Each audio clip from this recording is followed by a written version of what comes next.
If this is your first time or your usual time with us, then welcome to XboxEra. We provide a platform for the Xbox community from our forums and Discord, our main site with the latest news and reviews, and our podcasts like the XboxEra podcast and You Had Me at Halo. We exist, our focus on the Xbox platform front and center, because so many media publications out there don't. We love this community and believe Xbox really can be the very best place to play. If you love what we do, help us. You can join as a YouTube member, or even better, subscribe to us on Patreon. You help us grow and get plenty of perks to enjoy as a token of our appreciation. Just head to patreon.com/XboxEra. And as always, thanks for sticking around. This podcast is brought to you by Patreon executive producer TornRaptor.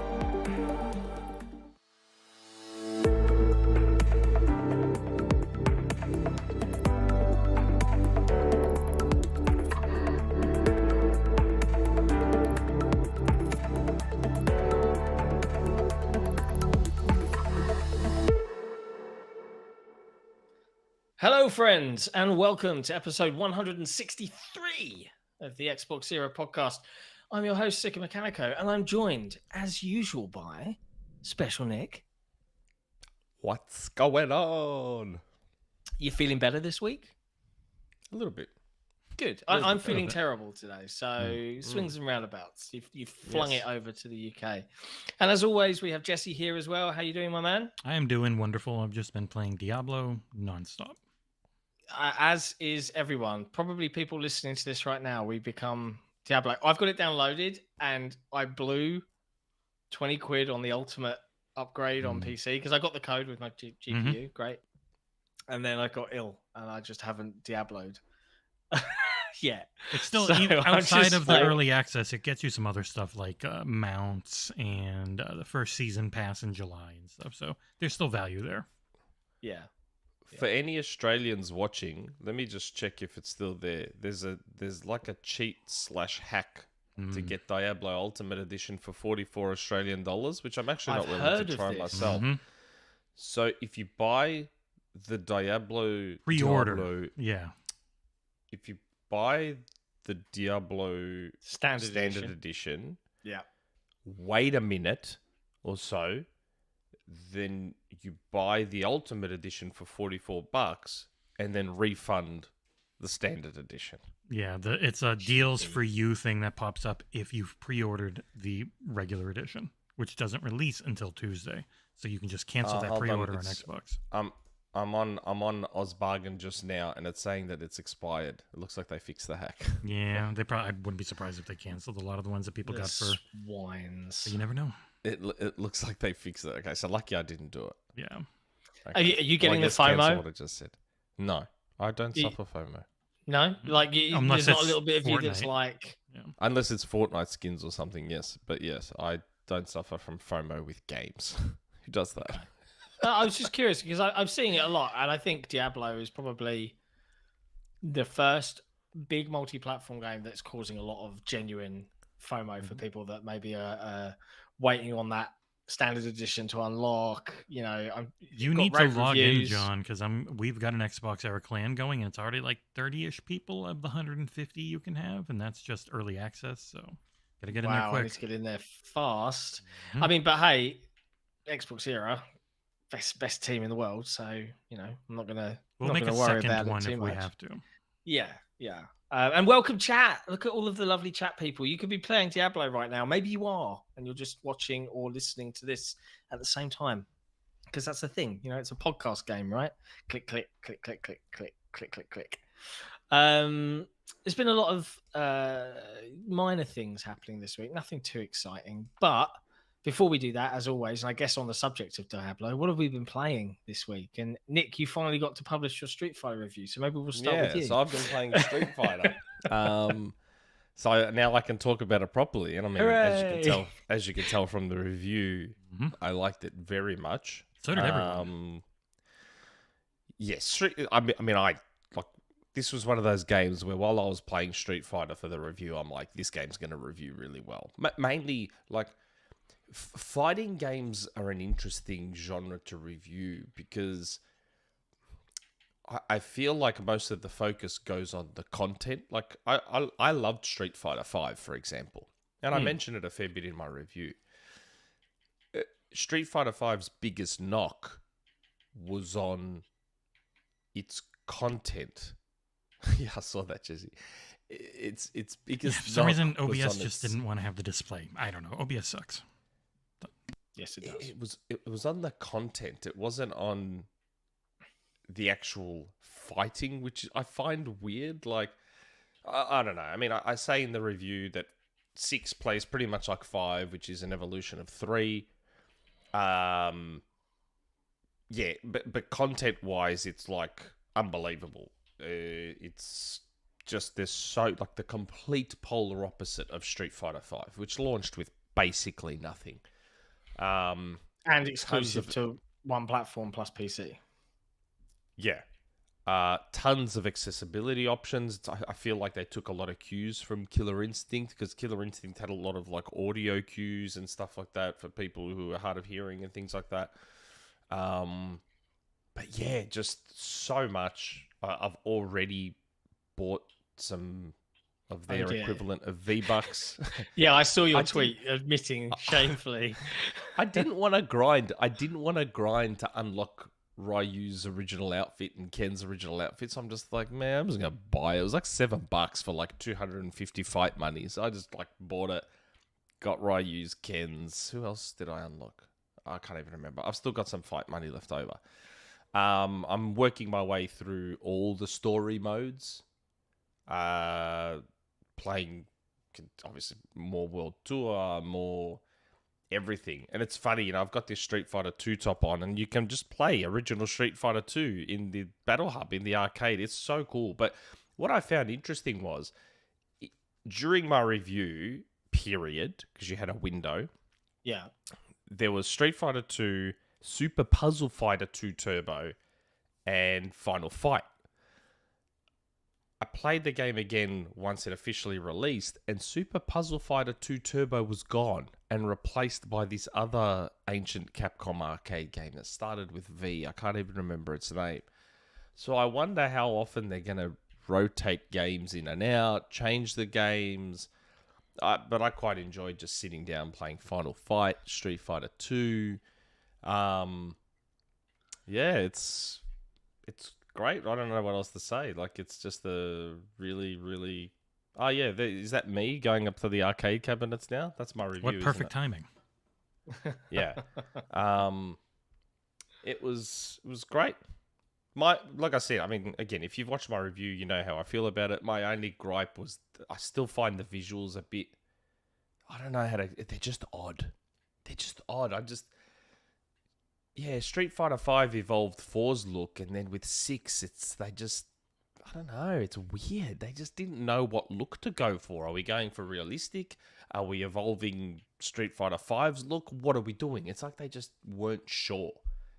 Again, it's not the end of the world. I mean, I don't care. Like, Killer Instinct wasn't a good-looking game either, but I still adored it. I thought Killer Instinct was pretty cool. Like, they had all the particle effects and stuff, which made a big difference in the presentation. The particle effects were great, but the character models, the texture work on those characters, the lighting wasn't the best. Like, Killer Instinct, I mean, yeah. But that, again, to me, graphics aren't a super important thing to me. Yeah. It's all about how it plays, and Street Fighter V plays... Pretty damn good. Street Fighter 6 plays very, very well. It's probably the best, arguably the best Street Fighter has been. Wow. That's pretty kind words, mate. It's great. And I played a few games online because during the review period, there was no one, like, again, chalk it up to my time zone. Of course. But I jumped on because, again, I don't read the emails properly, and I'm sitting there going to Jesse. I'm messaging Jesse. I'm like, Jesse, it's not working. I'm trying to play online, and it's not working. He's like, man, the online doesn't turn on for like another 3 days. I'm like, oh my God.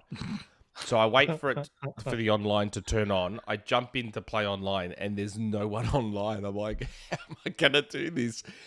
I'm in the battle hub. I was the only person in the battle hub and I'm just like, what am I gonna say in my review? There's no one here. I can't play against anyone. I can't do it. That is the biggest like pain in the ass when it comes to like review periods for games. Okay, cool, you're gonna review. Good luck. Good luck reviewing this multiplayer game. At least this one had the beta to have gone and through. That's what I had to base it on. Yeah. Like I played in the open beta or closed beta or whatever, and I played the demo, and so I did manage to play online during those periods. So I just sort of had to mention that and be like up front and be like, well, the only time I did play online was during the beta, and that was quite good online. Like I've played online now since the game went live, and I was actually shocked at how well it played online. Like the world of difference between 5 and 6. It's got rollback and everything now, hasn't it? Oh, it's so much better. Like very, very good. I still think Killer Instinct is like the gold standard, but Street Fighter 6 is like great online. Really, really good. Your character needed thinner legs to be more realistic. That's the Chun-Li pose.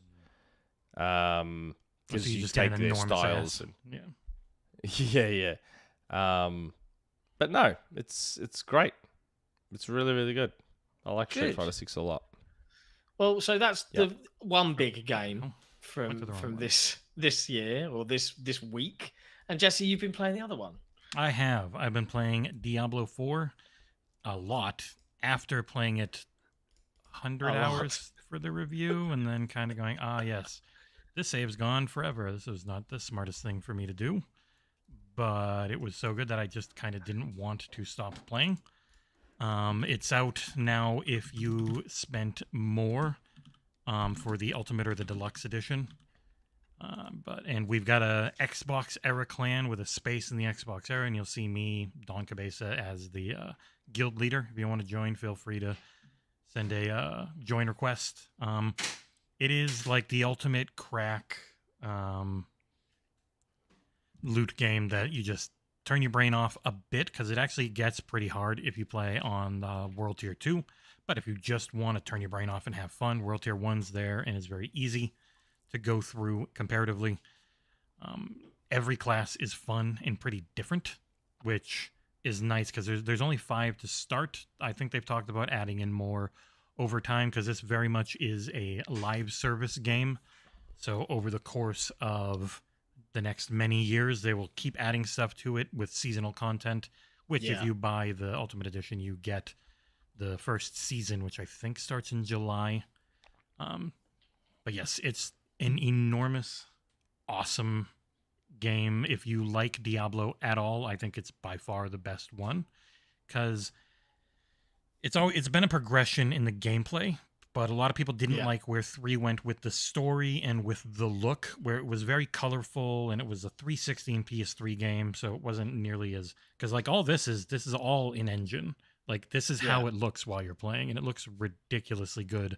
I have no idea what it looks like on Xbox One or PS4, but I haven't heard any complaints yet. I love 3. 3 is good. 3 was, Jesus Christ. I played 3 a bit.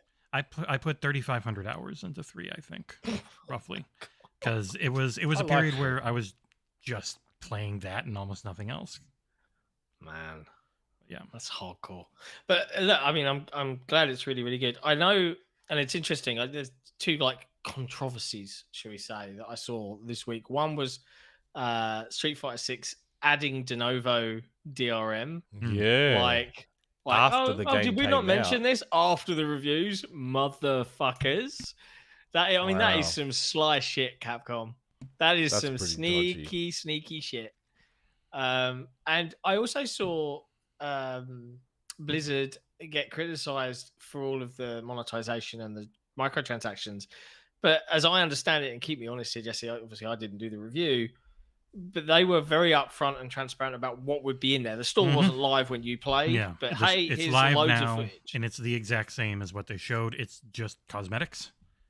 There may be in the future with the season pass, there might be some experience buffs you get from it, but I'm not sure if that means you just get more season pass levels more quickly or actual game levels. But even then, it's all just cosmetic microtransactions you don't need to buy. They're doing a bunch of Twitch drops. You can get, like, they do transmog, so you can have gear on, but then make it look like other gear that you like more. There's like 2 items per class, and if you donate a couple of subs, which is $10 total American, varies per region, you get a mount. But I think you also get that mount if you bought the Ultimate Edition. I don't know. It's all cosmetic. You can get everything in the game for your $70 up front. You never have to spend another penny if you don't want to. If you have Microsoft rewards in your country, you can very easily get the money for a season pass by doing that.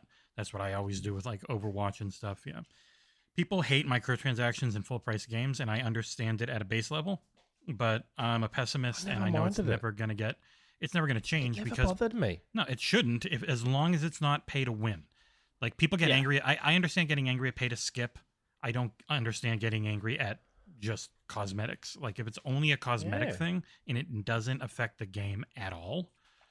There was some weird ones. What does it matter? There were some odd ones in Overwatch where, like, there were a couple of skins that changed the ultimate callouts. So it actually made it a little harder to know the timing on when an ultimate was going to hit. Because normally it's like Hanzo would yell, "The wolf hunts for his prey," when he's wearing the wolf one. That's not normally what he says. He says something different. And so the timing gets all different. And that is a very unique, higher level thing even. So on the whole, if it's cosmetic, I don't give a shit. I wrote about it in the review saying, hey, there was one guy who was like, "Oh, you didn't review the actual game. You only reviewed a beta." I'm like, no, I reviewed the actual game, and I said about the cosmetics, this is what they say they are. They don't bother me at all. If you really get bothered by having cosmetics in a full price game, then this is one to avoid. Otherwise, it's incredible in every single way. So if you like Diablo, you should get this game. I'll wait for I think Game that's Pass. fair. Yeah, we'll get into how that's looking a little more likely in the news. Oh, It'll that's come a to Game really Pa- good look. segue that makes me all like, "Oh, do we talk about this before we talk about other things?" Because it's a good segue. It's a good segue. But just no, saying. screw that. We don't care about segues. What I want to know is, did Nick have his breakfast this morning? I have been, as you saw me before. I was drinking my breakfast. Yes. Good. So does that Feel mean better that? for it? Yeah, I gotta wait before I can go to the stinger. Otherwise, it breaks everything, and then I'll hit the button. Oh, okay. The XboxEra podcast is powered by Control. Control is a meal replacement and functional foods business whose mission is to improve the lifestyles of gamers and content creators by making them healthier. Their meal replacement shakes and meal on the go bars are the best tasting products in their category, while also giving you all the protein, vitamins, minerals, and other nutrients you need to keep you going. Check out drinkcontrol.com and try out the sample kits to see what all the hype is about. Yes. So, like, I wasn't feeling well last week, and John's not feeling well this week. So if John had bought some Control all this I'd time, probably be better. he'd probably be feeling better. So, John, Well, for go me, to drinkcontrol.com/Xbox. I'm doing it right now. Just buy the sample pack. You don't have to buy a big. Just buy the sample pack and try a few flavors to see what you like. Use our code, get 10% off. Good advice. And it might even make you feel better. I'll have to look it up. It's one of the Nick and I we do our fake fighting all the time to bring the spice to the podcast. But on this issue, I can't go against them. They've sent He's me right. a lot. They've sent me a couple of bags of Control and a whole sample pack, and every single flavor is really good. They're so nice. You're normally They're so nice. dumb and wrong on everything, but on this one thing, So nice. yeah. I still want banana remember, split, please. I'm from Melbourne. Our taste in food is impeccable. Aren't there just millions of people there? I'm sure taste. there's people in Melbourne who have a really bad taste in food. There's too many Not people. me. Not Nick me. doesn't know them. And if They're you not- don't they're trust not my friends taste, if you don't trust my taste in Control, ask Gary Barwick, because he's a Control connoisseur at this point. He may well work for Control at this point. We're not sure. He's probably a part owner. Man. Yeah, bad. But yes, Control's quite nice. And I woke up so hungry this morning. I had this weird thing where if I overeat the night before, I had my cousin over last night. We watched the footy and we had dinner. We had takeaway. we had this. There's a burger joint down here called College Dropout, right? Yeah, you've mentioned it before, I think. Have I? The guy that got Yeah. in trouble with Kanye West? Yeah. So we had College Dropout, then we went and had some dessert. So I really overate, which I don't like doing. I feel like crap after I do it, but I have this weird thing where if I overeat the night before, I wake up starving somehow.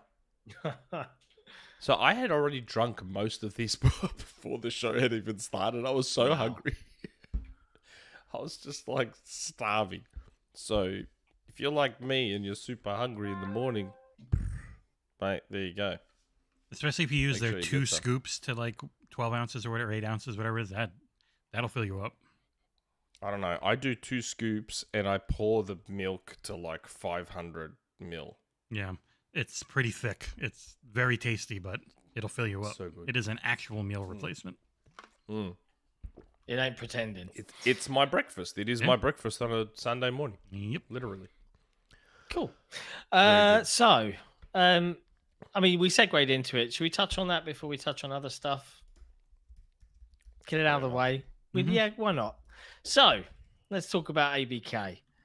Lots of things are happening that everyone was like never going to happen and highly unlikely. And don't be crazy. We're going to ban you from this forum if you talk about it. But suddenly things have changed. So, as we all know, the CMA here in the UK vetoed the acquisition. Microsoft submitted their appeal. The appeal was heard by, I think, Judge Marcus Smith or something like that. I can't remember his name. A very British name. And he won. One element of this was that the guy was surprisingly agreeing with Microsoft a little bit, which was interesting. Didn't they live stream it? Yeah, it they was did, a team. yeah. Was it like a Teams meeting or something? It was Yeah. a Teams meeting. Just funny. I've seen like memes created about it where all the Microsoft lawyers are like, and all the CMA lawyers are like, The CMA guy did not get much didn't do time to well. prepare, and he was very flustered. Yeah. he didn't have much time to prepare. They've had a year and a half to prepare. I know. He was outclassed in this instance by Mr. Beard, who is the Microsoft lawyer. And I think that they had some Activision folks there as well. But nutshell, Microsoft kind of got what they wanted. So the appeal, CMA was saying, October maybe we'll start this. Microsoft's like, yo, motherfuckers, we got $3 billion riding on this. How about now? And the judge agreed. And what's more interesting, so that's now set for July 24th. 12. Oh, I thought it was like 12th. No, there's a second hearing about June scheduling 12th. on June the 12th, which is day after the CMA, day after the showcase next week. Yeah. So Monday after next. But the actual hearing where they make their arguments, etc., and it's heard by the judge, I think is preliminary set, penciled in, heavy pencil for the 24th.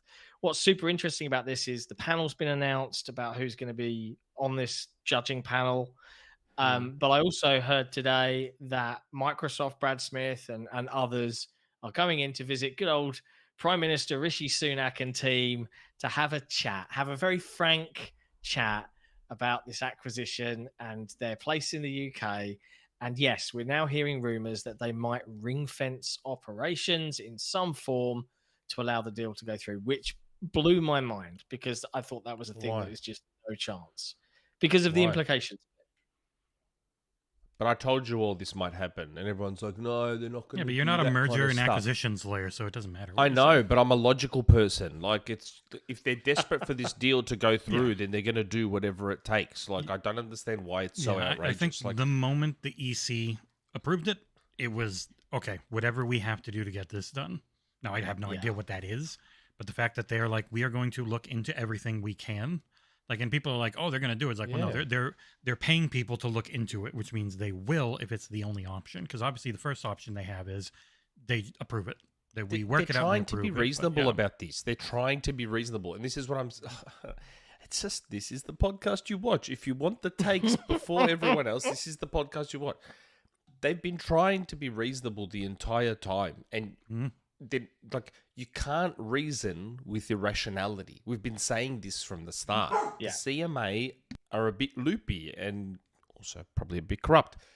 You can't reason with that. So you have to go to extremes. Like some of the takes I'm seeing, oh, what a dangerous precedent this sets that Microsoft can just bully and ignore a blackmail? regulator. Were you in our public Discord? What are you talking about? A rogue regulator that's going against the rest of the planet and thinking that, they've got the authority to speak on behalf of the world. That's a far more dangerous precedent than a company like choosing to accept the word of 40 other countries over the one that says no. Yeah, and it's not like they're not going over the top. They're saying, okay, you've said this, we'll abide legally by what you're saying, but we're going to close everywhere else because you can't tell those other places that we can't close there. So that's not setting a bad precedent. The bad precedent right now, logically, is on the UK side, where companies are looking at them like, why would we ever invest in you? Because if we get too big, you're just going to try and get cheap political wins by delaying us. Because the CMA always wins appeals because people just give up because they don't care that it's not worth it for them. But for this, it is 100% worth it for Microsoft and Activision to fight because they know they're right legally and they have the resources to keep pushing it. So and big I'll thanks find a way to the around chat. Big thanks to the chat. They're not the Microsoft delegation are not seeing Rishi Sunak. They're seeing Jeremy Hunt, business secretary here in the UK, I think now. Cousin of Mike? Yeah, good friend. we're all His cousin in Mike. or over our 40s. I love those names. I love those funny names that are like swear words blended into names. There's some brilliant Greek ones out there as well. Did you ever see the video of the guy who was just, I don't know the story right there. I'm hesitant to even start talking about this in case I get cancelled for it. There was a guy who was waiting for his daughter at something, and he just got approached by this woman and asked what his name is, and he was just like doing a dad joke, right? So he was just like, my name's Ivor. Yeah. No, I can't remember. It was either Ivor Biggin or huge something or other, right? Okay. Hugh something. And this woman, and there's a YouTube video out there, this woman just went, "This man is sexually assaulting," and she just went and he's like, "What have I done?" And he's like, his dad joke just backfired, and he was just getting like filmed and paparazzi. Oh, that happens. There's something like that went on in Australia too, where someone made a bit of a dad joke. Not allowed anymore. Dad jokes. Misconstrued as racism. Oh God, really? Yeah. Oof. You do have to know when to do it.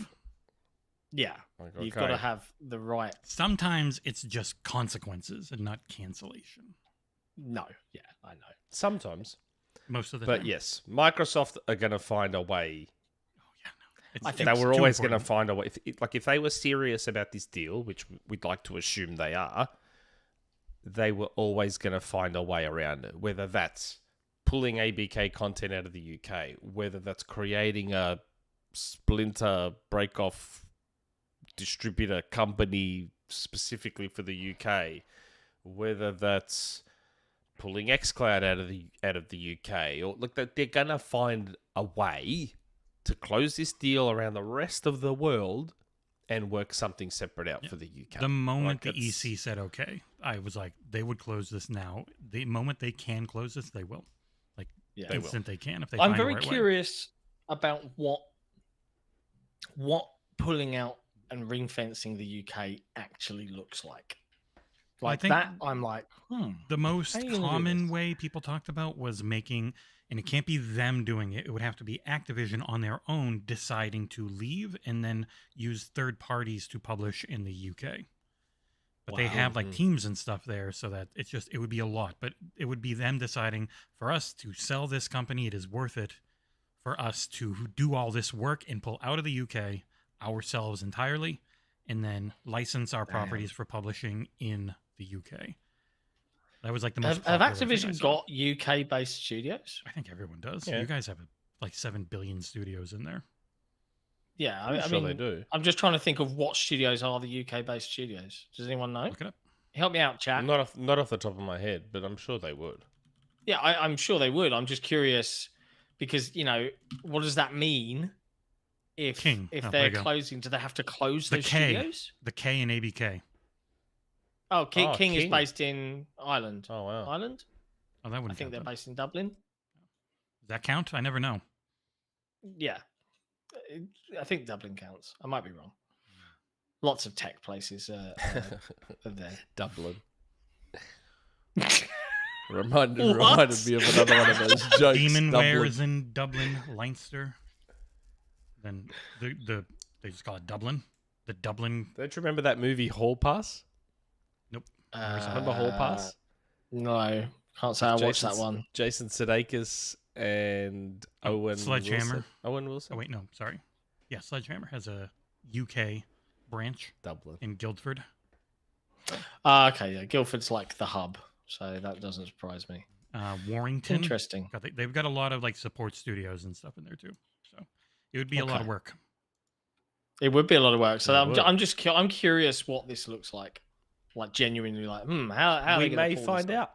We may find Indeed we out. Australia will may. probably find out too, because we'll just copy the UK and be like, we're gonna block Do you it. really think when's Australia's date? Do you know? I don't know, but we'll just copy. We'll just copy. I them wouldn't be on the surprised land. if they just keep delaying it until the UK finally gives in. Because if, depending on how this goes, it could be very bad precedent set for the CMA, and it would just be an easier win for them to latch on to what the EC got. Maybe ask for like one little thing that they can say is their own, and then say, "Hey, we got a bunch of stuff by blocking this initially." We want kangaroo DLC for future Call of Duties. Kangaroo Jack, like IP, but if you can be Kangaroo Jack in Modern Warzone, I'm in. No, you give us Paul Hogan Crocodile Dundee DLC. But he's got to be the actual height because that guy was short.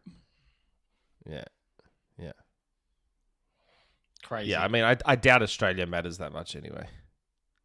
And if Australia decides to block and we don't get ABK stuff, nothing actually changes for me. Yeah, you don't get it. I don't buy any of this stuff, so nothing changes for me. It's Fair. fine. Fair. It's whatever. I get it. But yeah, so that is it's quite a stunning turn of events either way you cut it. Like, Is I it don't though? think- yeah, I don't think anyone thought that there would be this much of a roller coaster. Like, I remember when this first got announced, and the real juice of this was, hey, it's a vertical merger. It's not horizontal, so ergo, no vertical merger has ever been denied. But the CMA told you what they were going to do from day one. Yeah, I don't they understand did. why everyone's so surprised. The CMA told you the moment they uttered the words, but what about Sony? But what's going to happen to poor old Sony? The second they said those words, you're like, okay, well, they're going to block it. Like, Funny enough, it was you actually knew the that they EC. would- It was the EC guy who said, "Keep Call of Duty on my PlayStation," and then they passed it. Yeah. Yeah, because they realized how stupid it looked. Yeah, where the 'cause they have CMA actual, aren't that smart. And they're normally way tougher on mergers than anyone. And they look like, no, this is a really good deal for everybody. We're able to get all these But clouds. They were never going to be on just about you beat me cloud. to it. I was Yeah. just about to say the EU actually legitimately cares about consumers. That's why they keep busting Apple's balls about their charges and all that sort of stuff, which I'm also glad they've done because thanks to the EU, the iPhone 15 is going to be USB-C.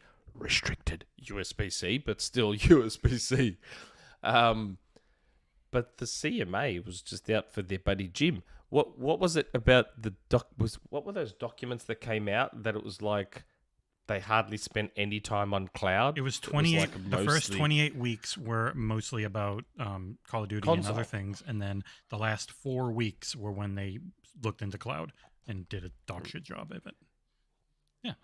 What We did I all say? agree. The last minute they pivoted to cloud. I'm like, because I mean, they this definitely realized smells a lot like, hey, we want to block this. Find a reason. Oh shit! we've got to find a the reason console- that's the not going to console win one an isn't appeal. standing up. We need Yeah. to now pivot to that cloud. Allegedly. That's what it smells like. It really does. Yeah, it does. But again, I've been saying this from the start. Like they knew that a console block, a block on console SLC, they'd lose the appeal straight away, just instantly, because it's a stupid block on console. So they're Yeah. like, we need something. We've got to block on something where the appeal could go either way. Okay, cloud. They're the market leader in cloud. Let's block on cloud. Even though cloud's like a 1% market, let's block on cloud because they're a market leader in it. Even though technically that's not true either. No, Technically. it's really not. You know, it's fascinating to me. Like I mean, who'd have thought? Like, do you remember we were like confident? Maybe it'll pass May last year or something. Oh we yeah, were they'll like, get it oh done. yeah. I was saying super September, fast. October. I was saying September, That was the October. one. I just went Like, like, but that was Xbox knew, so I was just always going with them. They knew it would be a fight, It's and it would crazy. be it would be just- done now if the CMA was like everyone else. It's just Surprise! They're not. man. They're not. They're They're Germans. just so. I But don't know. you could see it. Their tactic was to delay because they're like, well, we need a bunch of time. And it's like, well, you've already been working on this for an incredibly long time. But why? Why do they? Because that's their only tactic. Their tactic is to delay, and normally people just give up because they delay so much.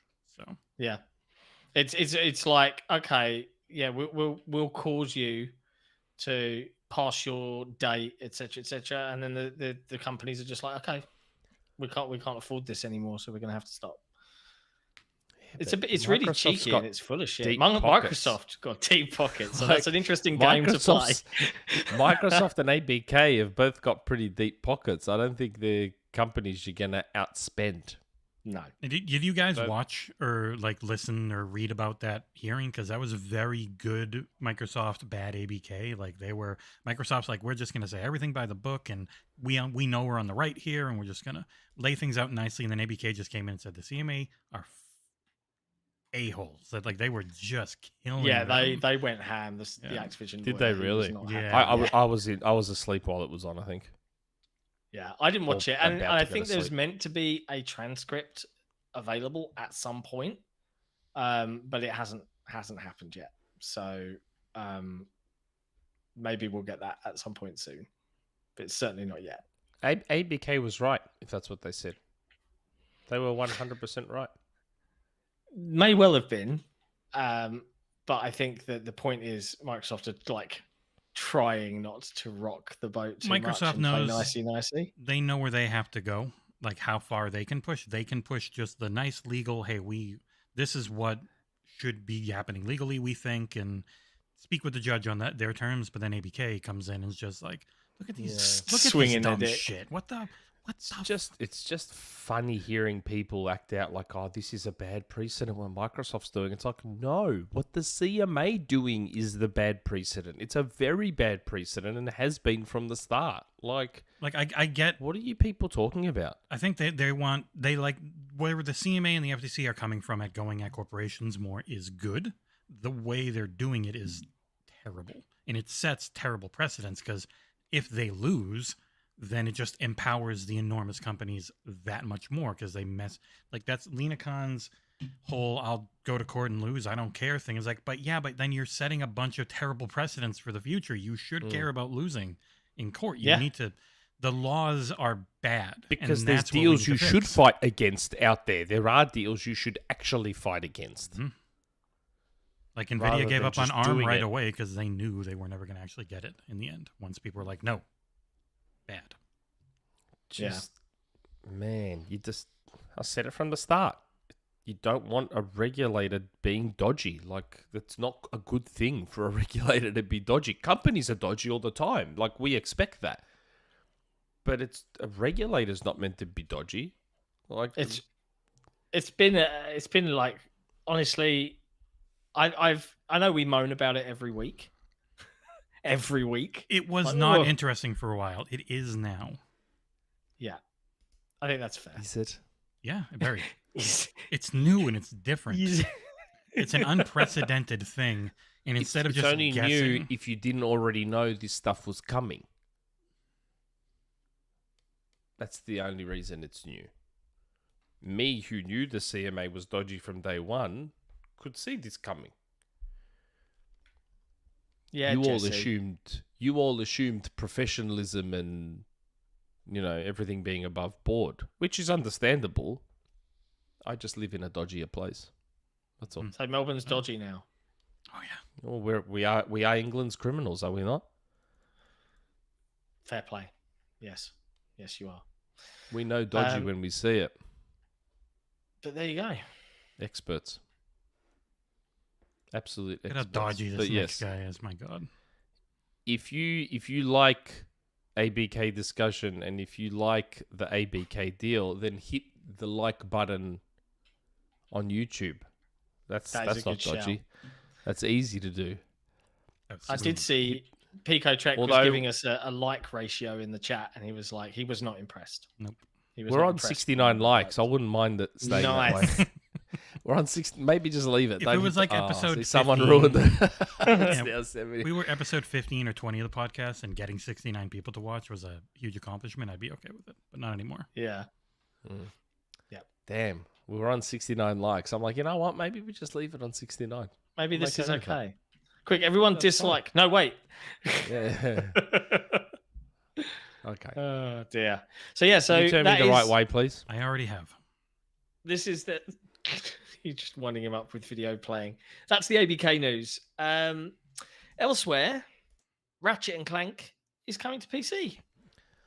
Wait, but what about the power of the PlayStation 5's SSD, though? How will the game manage? You're obviously going to have a Gen 5 unbelievably fast SSD. Yes, can you imagine if the minimum requirements for Ratchet and Clank are like a 980 Pro Samsung SSD? I don't think it's far off. They didn't give requirements yet. Not it's yet, probably that's what everyone's like waiting on now. Minimum. Surely they'll ask for like an SSD. Yeah, You think? Man, if the minimum specs talk about a spindle, you can already, like, with the PlayStation 5's expansion port, you can already put a really crappy SSD in there, and the game runs the exact same. Like, you mean Digital Foundry, just marketing bullshit? Yeah, Digital Foundry did that the moment expansion went live on PS5, and they were like, "Yeah, it runs the exact same." But that that obviously doesn't get a lot of traction in the press, and you know why. I didn't know that.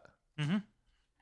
They put like a far slower than the Xbox One, and the Xbox One seems slow in comparison, but the actual like steady throughput of that thing is really goddamn fast.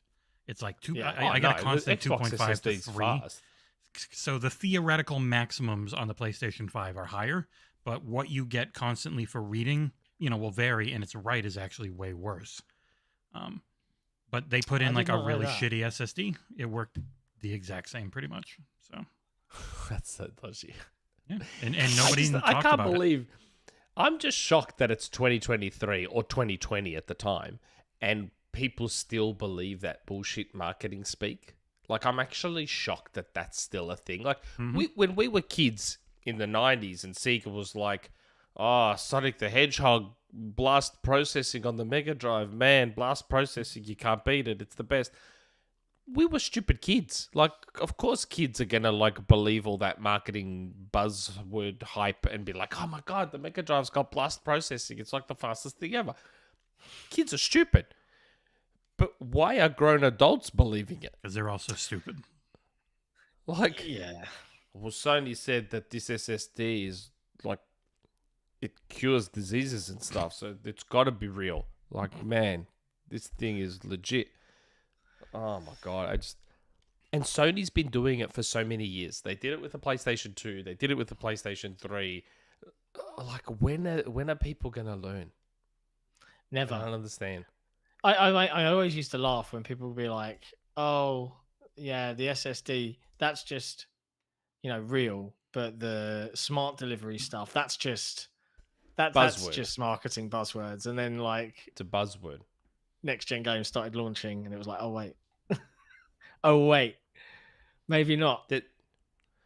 And don't get me wrong, Microsoft has their own versions of stuff like that too. But you just, you got to... Anyway, Ratchet and Clank's a very good game. It's actually the only PS5 game I've bought this generation. It's the only one. You have spent about $9,000 on Fortnite on PlayStation 5. On Fortnite, yes. But in terms of PlayStation 5 exclusive games that have released this generation, Ratchet and Clank is the only one I've bought so far. It shouldn't be new, because as RSJ fan says in the chat, like, Godfall pretended it could only be on PS5, and then it went to PS4. Yeah, they all do it. And like, Final Fantasy 16 is doing the same thing. Yeah. Final Fantasy 16 is doing the same thing. Like, God, this game's only possible because Sony's helping us. Well, Sony's track record with helping hadn't been that great lately. Helping Development Help like with Street Fighter Forspoken. 5 and and Forspoken and Callisto Callisto Protocol. Protocol and all these. When Sony helps, not sure that's the greatest sign for your game. Never miss. Hey, Callisto Protocol had gorgeous animations that ruined the gameplay. So, like healing Animation yourself in always that gets game. in the way of gameplay. Look at Rockstar's games. That's why Rockstar's games feel like shit, because they don't sacrifice anything for the animation. Did you play? That's a part of the bloody problem. You played Dead Space remake, right? Yes. When you heal, it's just you heal. There's nothing to it. But in You Callisto Protocol, when you heal, he gets down on his knees, looks at it, puts it up to his neck, lovingly animated, comes back up, and you're dead. It sucks. It's so bad. That game That's like still that angers me. 2 human death screen. Do you remember that back in the day? No, I haven't played 2 Human. I own it, but I haven't played it. It's like every time you died, you like ascended, I think, and it was like a 45-second, 60-second cutscene that was unskippable. God. Nick, I'm gonna play just this. been like, nah. I'm gonna play this 5-second Glorious. video that shows you the healing. It's 5 seconds to heal in Callisto Protocol. Dead Sit Space, down, you look just at see it. your life thing on your back just go. That's it. Yeah, it's a 5-second animation here. He looks at it. You have to do this in the middle of fights. You have to go find a spot to hide. Like every my time you God. heal, it's this. Really? Yep, it friggin' sucks. Killed the combat flow in that game so bad. And Why did they think that was a good idea? changing guns was like a 3 or 4 second animation to put one gun away lovingly and then pull out the other gun you have and then get it Lovingly. ready. It's like it was in love with its own animations to the point of completely ruining the flow of the gameplay. And this is from the maker of Dead Space too, like one of the original Dead Space creators. Like part of Dead Space's genius back in 2008, part of its genius, and it got lost at the time. Like people didn't appreciate it, and I feel like they've appreciated it more with the remake, but I still don't see people talk about it. Arguably, the greatest thing about Dead Space is the way there's no HUD. Yeah. The HUD is built into you and your suit. That's the HUD. Everything is woven beautifully into your suit. Your ammo, it's on your gun when you take aim. You see your ammo. Your life, it's along your back. It was just a brilliant design. I love games that do that. The minimalist look. Oh, It's so clean. it's just fantastic. And you don't lose the HUD. It's there. It's just part of you. Yeah. So the fact that the maker of Dead Space could then do that, which is almost borderline the antithesis of what they were doing in Dead Space, is just Irritating. that's baffling to me. That was the thing that they What? helped with. That Sony like sent their people over to do was the animation work. So I wonder like Oh, gee whiz. Why does that not surprise me? It's just man. Man, I played through this again, and the score I gave it is probably too low. Nah, I still don't like that you gave it a 10. And Couldn't I do it. adore this game. Mm-hmm. I adore this game. I've beaten it like but 4 times. I played it 4 times already. Yeah, it deserves. I a haven't 10. beaten it yet.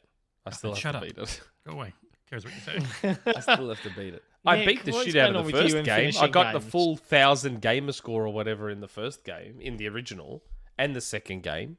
Oh god, I can't wait for Dead Space 2 remake. Oh boy. And Dead Space 3 The eyeball remake. scene. If they Can get you to imagine it, that eyeball scene on next Oh. gen? Oh, it's going to be full on. You're Those getting a of lot you who have of not- shots fired at you, Nick, for not finishing games though lately. Like GoldenEye, I keep seeing get brought did. up. I beat GoldenEye. I just haven't got the 1,000. I haven't got the 1,000 okay. yet, but I have beat GoldenEye. I mean, you can't really beat Street Fighter 6 in the traditional sense. I mean, if you hate yourself, you can do that world tour, which seems like it's really long. There's a lot in World Tour, Yeah. which is a good thing because the complaints about Street Fighter were content, especially single player content. So it's a good, like, it's almost like they put a stripped down version of like Yakuza or Shenmue inside of Street Fighter. It's almost what they did. That's pretty bold.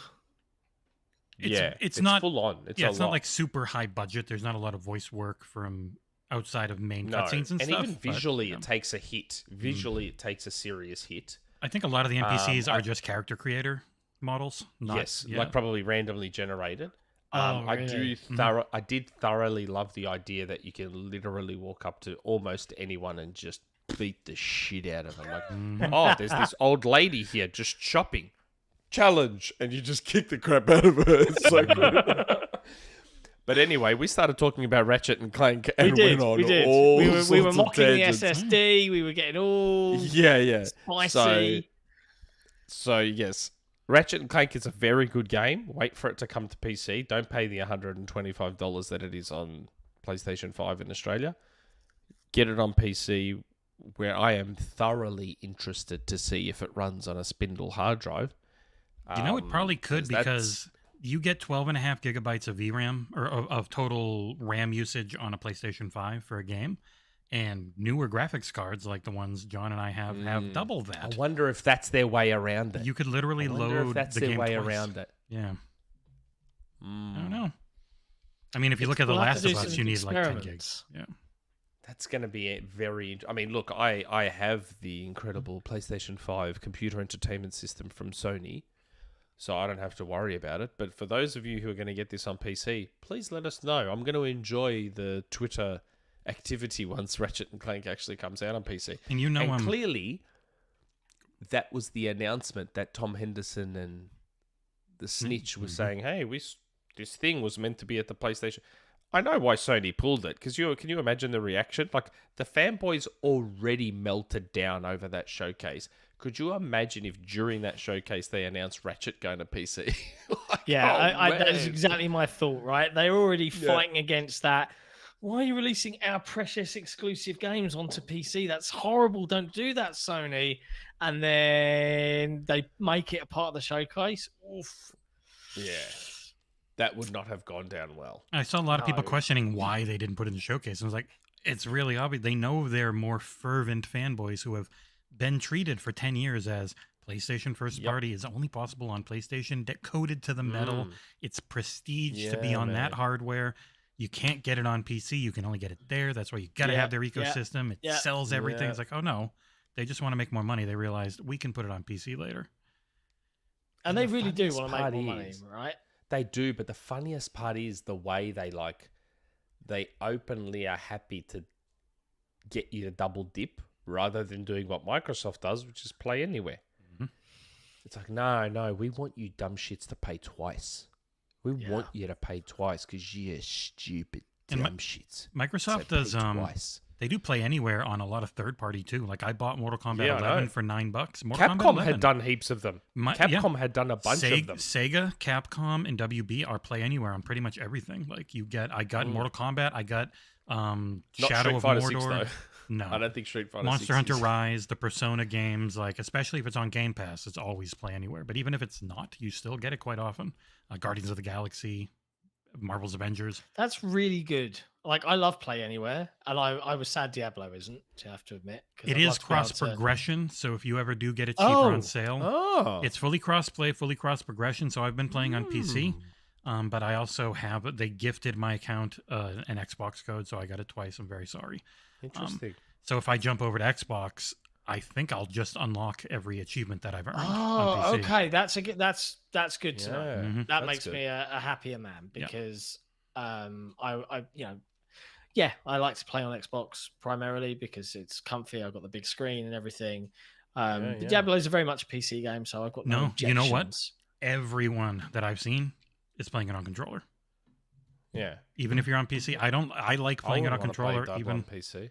Yeah, I mean, but Diablo 2 and 3 were built for keyboard and mouse, whereas they then retrofit 3 really well into a controller and then just brought that over to 4. Yeah. It plays awesome on controller. So I'm going to be Diabloing tomorrow.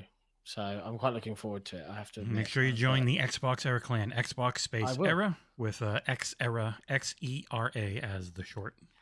Side note, I was so glad that Capcom gave us the deluxe edition of Street Fighter 6 because I get those first 4 new characters. Like because I spent like close to 200 Australian dollars on Street Fighter 5. Like I spent so much money on Street Fighter 5.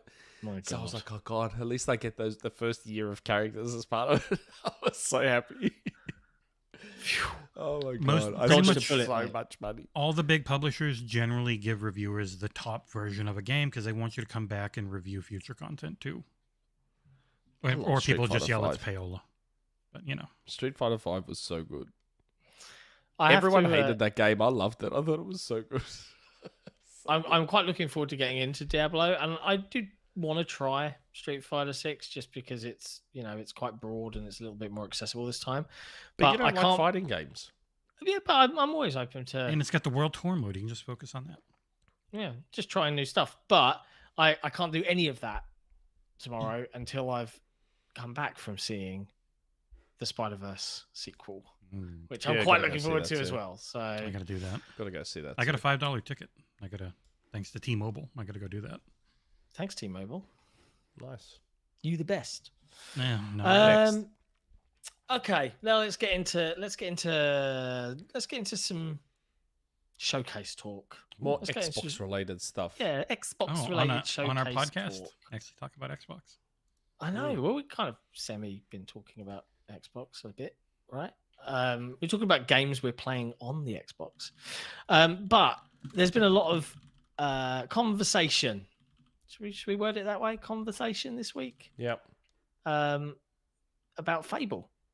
This goes back to tempering expectations. It goes back to Microsoft not. Yeah. What do you want to say to the audience, Nick? What do you want to say? All those things that we just keep on talking about, and no one ever listens. So, it's not a controversy. Let's not call it a controversy because it's not a controversy per se. I got a lot of people annoyed with the tweet saying, I can already see people getting carried away and not listening to me when I say temper expectations about the show. And then Microsoft went and put out a tweet, which everyone appears to be interpreting as them teasing Fable. That's how everyone is interpreting that. Yes. Now, this is the problem now. This is what I keep talking about. So, the situation Microsoft now finds themselves in,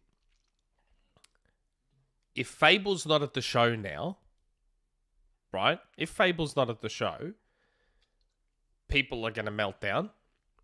Oh, that show sucked. They said Fable was going to be there. Fable's not there. Worst show ever. All because of some glitter and music that sounded kind of like Fable music, although many would argue it sounded more like banjo music, but most are arguing Fable music. But then if Fable is there, people will be like, well, that's not really a surprise. We already knew. Yeah. Like, that's not really a big surprise. We already knew Fable was going to be there because they teased it on Twitter. It's a damned if you do and it's a damned if you don't now. That's why they're better off just not saying anything. Like, ever. Yeah, just don't let the show be what it'll be. Like, did you see Sarah Bond's tweet?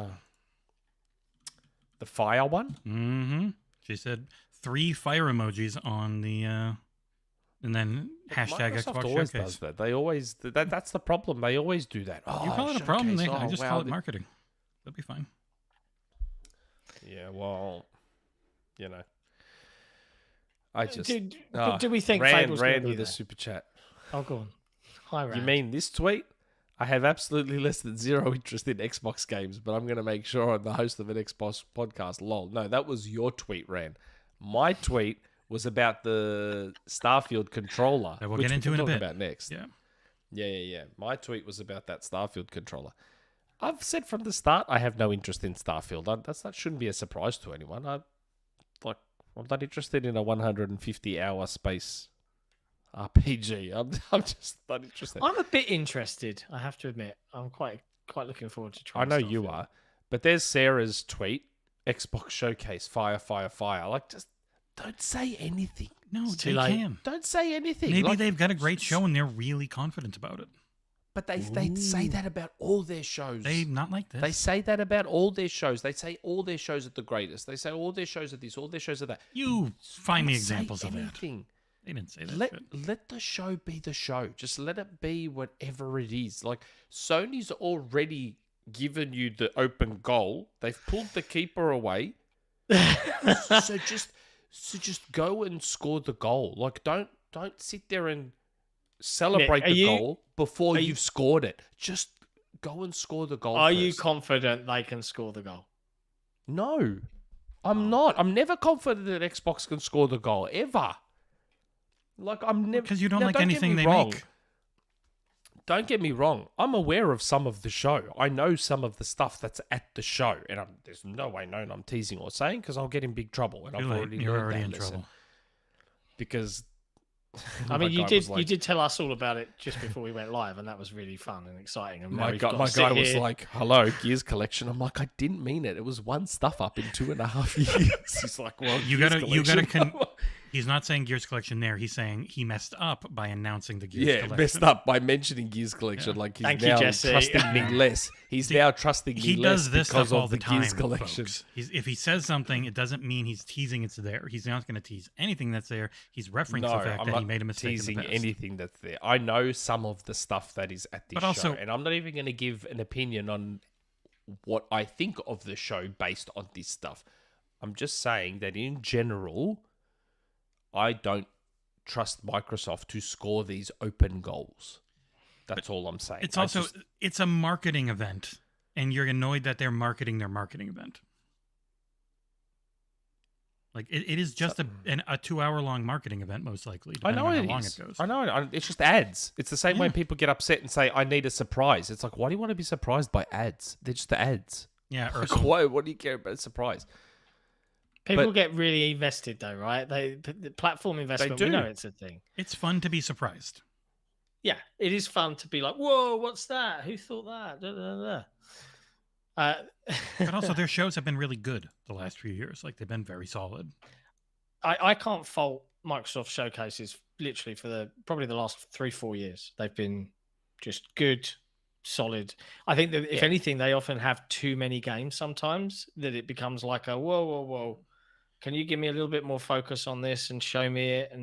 But I like now that they've started doing the directs where we get, big showy piece, and then, hey, let's spend 15 minutes with a developer playing through it, talking through the systems. Again, they're doing the extended showcase a couple days later where they can go into things much longer, and then Forza Motorsport. Exactly. So Forza Motorsport already said, yes, we are at the main showcase, but then a few days later, we have our own Forza monthly live stream to go more in depth. And I think that's a really good approach to take. And if you don't mind, I'd like to respond to this super chat from Alvin, which is, the big showcase is once a year and you want people to tippy-toe around walking on eggshells. We don't follow gaming news year-round to be tepid. And I don't think temper expectations so much as don't be excited. It's try to not be excited. Try to not be unreasonable and just get the feeling in your head like, if this isn't here, it's not a good show. And also for the content creators, like my tweet about I don't think they're teasing Fable because I don't think the social media team is allowed to do that normally wasn't about fans. Fans should get as excited as they want. It's their hobby. They're excited about it. It was more about the litany of podcasts and articles like from Forbes that were like, well, Fable has been confirmed for the Xbox showcase. And I'm like, no, it hasn't. What? Type it hasn't. Fable confirmed into Bing or Google, and you're going to get an insane amount of hits. Like, you want to say they might have even, Xbox definitely teased Fable, or Xbox confirmed Fable will be there. Just dozens of them. When I think the furthest you should go with that is Xbox might have teased Fable. I can see that conjecture from the glitter and shit. Or write an article that says many are speculating that Xbox is teasing that Fable might be at the show. Something like that. They haven't confirmed anything. In the end, it's just glitter. Like, it just... Yeah, I don't know. Whenever I say temper expectations, it's in terms of... Because I see some people have really out there expectations. Like, if all you hope for is Hellblade gameplay and for something like Avowed to be shown and stuff we've already seen, then if that's what your expectations are, that's okay. But if you start really I just see a lot of people get wildly out of control, and then they're let down by what's probably a really good show by most standards, but then people feel let down when it's not. Oh my god! Like, yeah, people always want like the E3 of dreams, and whenever it's just solid and good, and we knew about all this stuff, but now we have solid dates and everything's wonderful. It's not good enough because you've somehow built this up to be the second coming in your head, and when it isn't, you're going to let yourself down. And it's just advice to say, hey, nothing wrong with getting excited, but just pump the brakes a bit. Like, you get excited and be super into the show, but not like, okay, there are a lot of people I really like in the industry, like, well, if all of these games are here, what do you think that show is? And like, when people influence the influencers and content creators and press people, when they put a list like that out there, it has that effect in people's brain of being like, well, yeah, that would be a good show. I need at least all these 8 things in there now. So it's like, there's just this constant buildup of expectations for very specific things instead of hoping things will be there, but keeping an open mind about what does make a good show for the platform, because that is different from a good show for you. Like, what is really good for Xbox is going to be some solid exclusives, big AAA bangers that people have been really focusing on and ignoring the fact that they've put out a bunch of other really good games the past 2 years, and more Japanese support, and maybe some big third-party stuff, or really Game Pass, which is really the platform, and people don't care who makes the game then. You get some really good shit in Game Pass, they're excited. They may have updates to existing games too, so be prepared for that, and don't completely lose your shit if they do. And maybe they talk about Halo Season 4. Maybe they talk about some random Sea of Thieves Elder update. Scrolls has a thing starting like that next week, and they've got a new expansion hitting. Like, there's always stuff to talk about, and they're very successful live service games that Sony's now trying to get their own of, and once they do, you can expect to see updates on those in Sony's future shows. Yeah. I mean, none of this is insane. That's the track that I mean when I talk about expectations. I wouldn't expect people to just not be excited at all. I'm just saying temper expectations is in don't go off the deep end expecting like that E3 of dreams, that, oh my God, this announcement, that announcement. And you're not expecting to be disappointed. You're just keep it realistic. Like, I put out a tweet that said what my dream showcase would be. I expect none of that stuff, and I'm not going to be upset if none of it is there. That's why it's called a dream, because it's something I don't expect to be real at all. They're not going to do a deal for Maximo, Power Stone, Virtua Fighter 6. What? That's my dream. That's my dream, but I'm not going to get upset if it's not there. They're not going to do that?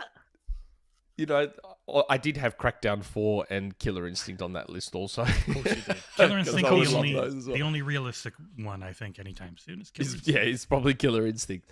Alvin has another super chat, a follow-up one. Loving the podcast. Hope I didn't sound abrasive. Well, you did, Alvin. You sounded very fucking rude. Yeah, jerk. No, we're kidding. And another one. Carl Lennon. Greenberg would have shut Fable talk down. See? And that's how it starts. That's how it starts. That's how it starts. You're building it up in your head. But he has joked in your head, you're like, how... but he would have shut the talk down, and he would have said this, and he would have said that. You saw the picture in the Microsoft commissary with that said the Able? AB. Yeah, that said Able. Oh my God. You got Sloth? Yeah, and Sloth was like, is he teasing something? And Colt was like, no, that's just a restaurant that's on their campus. And then he had the friggin' Ciao. It probably says table. It probably says table there. Yeah. And then he had like the Ciao for the gelato thing, and he's joking, this doesn't mean anything. It's like, I'm glad he's having fun with it, to be honest with you, because, you know, I'd want to have fun It's getting a ton of eyes on it, and in the end, I think they care about that more than a bunch of turbo nerds getting mad if that specific game's not there. Yeah. I get it. Microsoft has kind of set these expectations themselves, like Phil having stuff on his shelf and everyone. Like, yeah, they have conditioned the fans to do this. That's right. This is all of their own doing, and this is what I keep talking about, at them not getting it. Just anyway. Sappho, $4.99 super chat. Okay, not fucking around. We console warriors need more ammo. Will the show have that? Lol. I mean, the show Nick, have ammo. Ammo the show has. Will it be good for the Xbox platform for people who like to war on social media about it? This is a question I want to ask Nick specifically, right? You know some of the show, right? From some of the conversations. just a very small amount. It's It's a amounts, 90-minute show, so I'd argue what I know. Supposedly a 90-minute show. make up- We don't know yet. We're not announcing it's a 90-minute show, Idle Sloth. We're guessing. Oh, we assume it's not. It's 2 hours total, didn't they but say? if you don't say assume, people take what you say and they just put it out there as Nick They is leaking. sloth you. I'd be surprised if they do But an hour of Starfield. Are you excited, Nick? When you know, based on what you've heard, do you think? I'm not saying okay, anything. I'm not saying won't- anything because I'll get in nope. trouble. Yeah. I'm not saying anything. As No, someone I'm not who- asking about. Do you think I it's going to be know, a but good I'm show? not saying anything. If I turn around and go, then all of a sudden it's going to be, Oh, no, okay, the Xbox show okay. sucks. If I turn around and go, oh no, I think it's fantastic, people are like, oh my god, if Nick thinks You're not it's gonna really feed good the and machine. he's You're not missed the feeding the temper machine. expectations, and it's going to be the best show ever.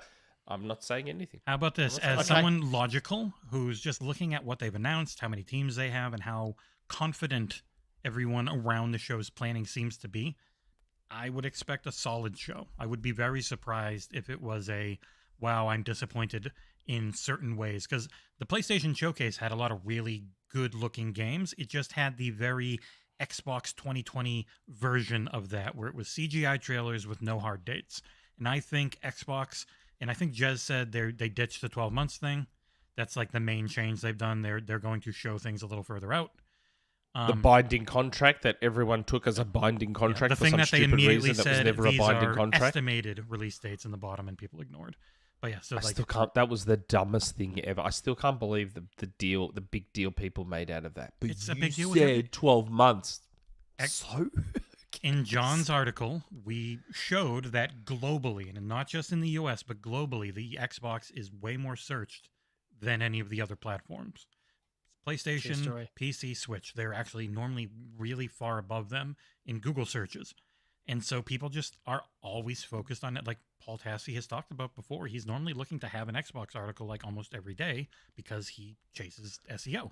And they're really high up there. And so that's why anything Xbox related takes off in the media, because it's very easy engagement compared to what they're normally into and talking about all the time, which is, you know, Nintendo and PlayStation stuff, because that's mostly where they play, as we can tell by the review disparity for, like, what was the most recent one?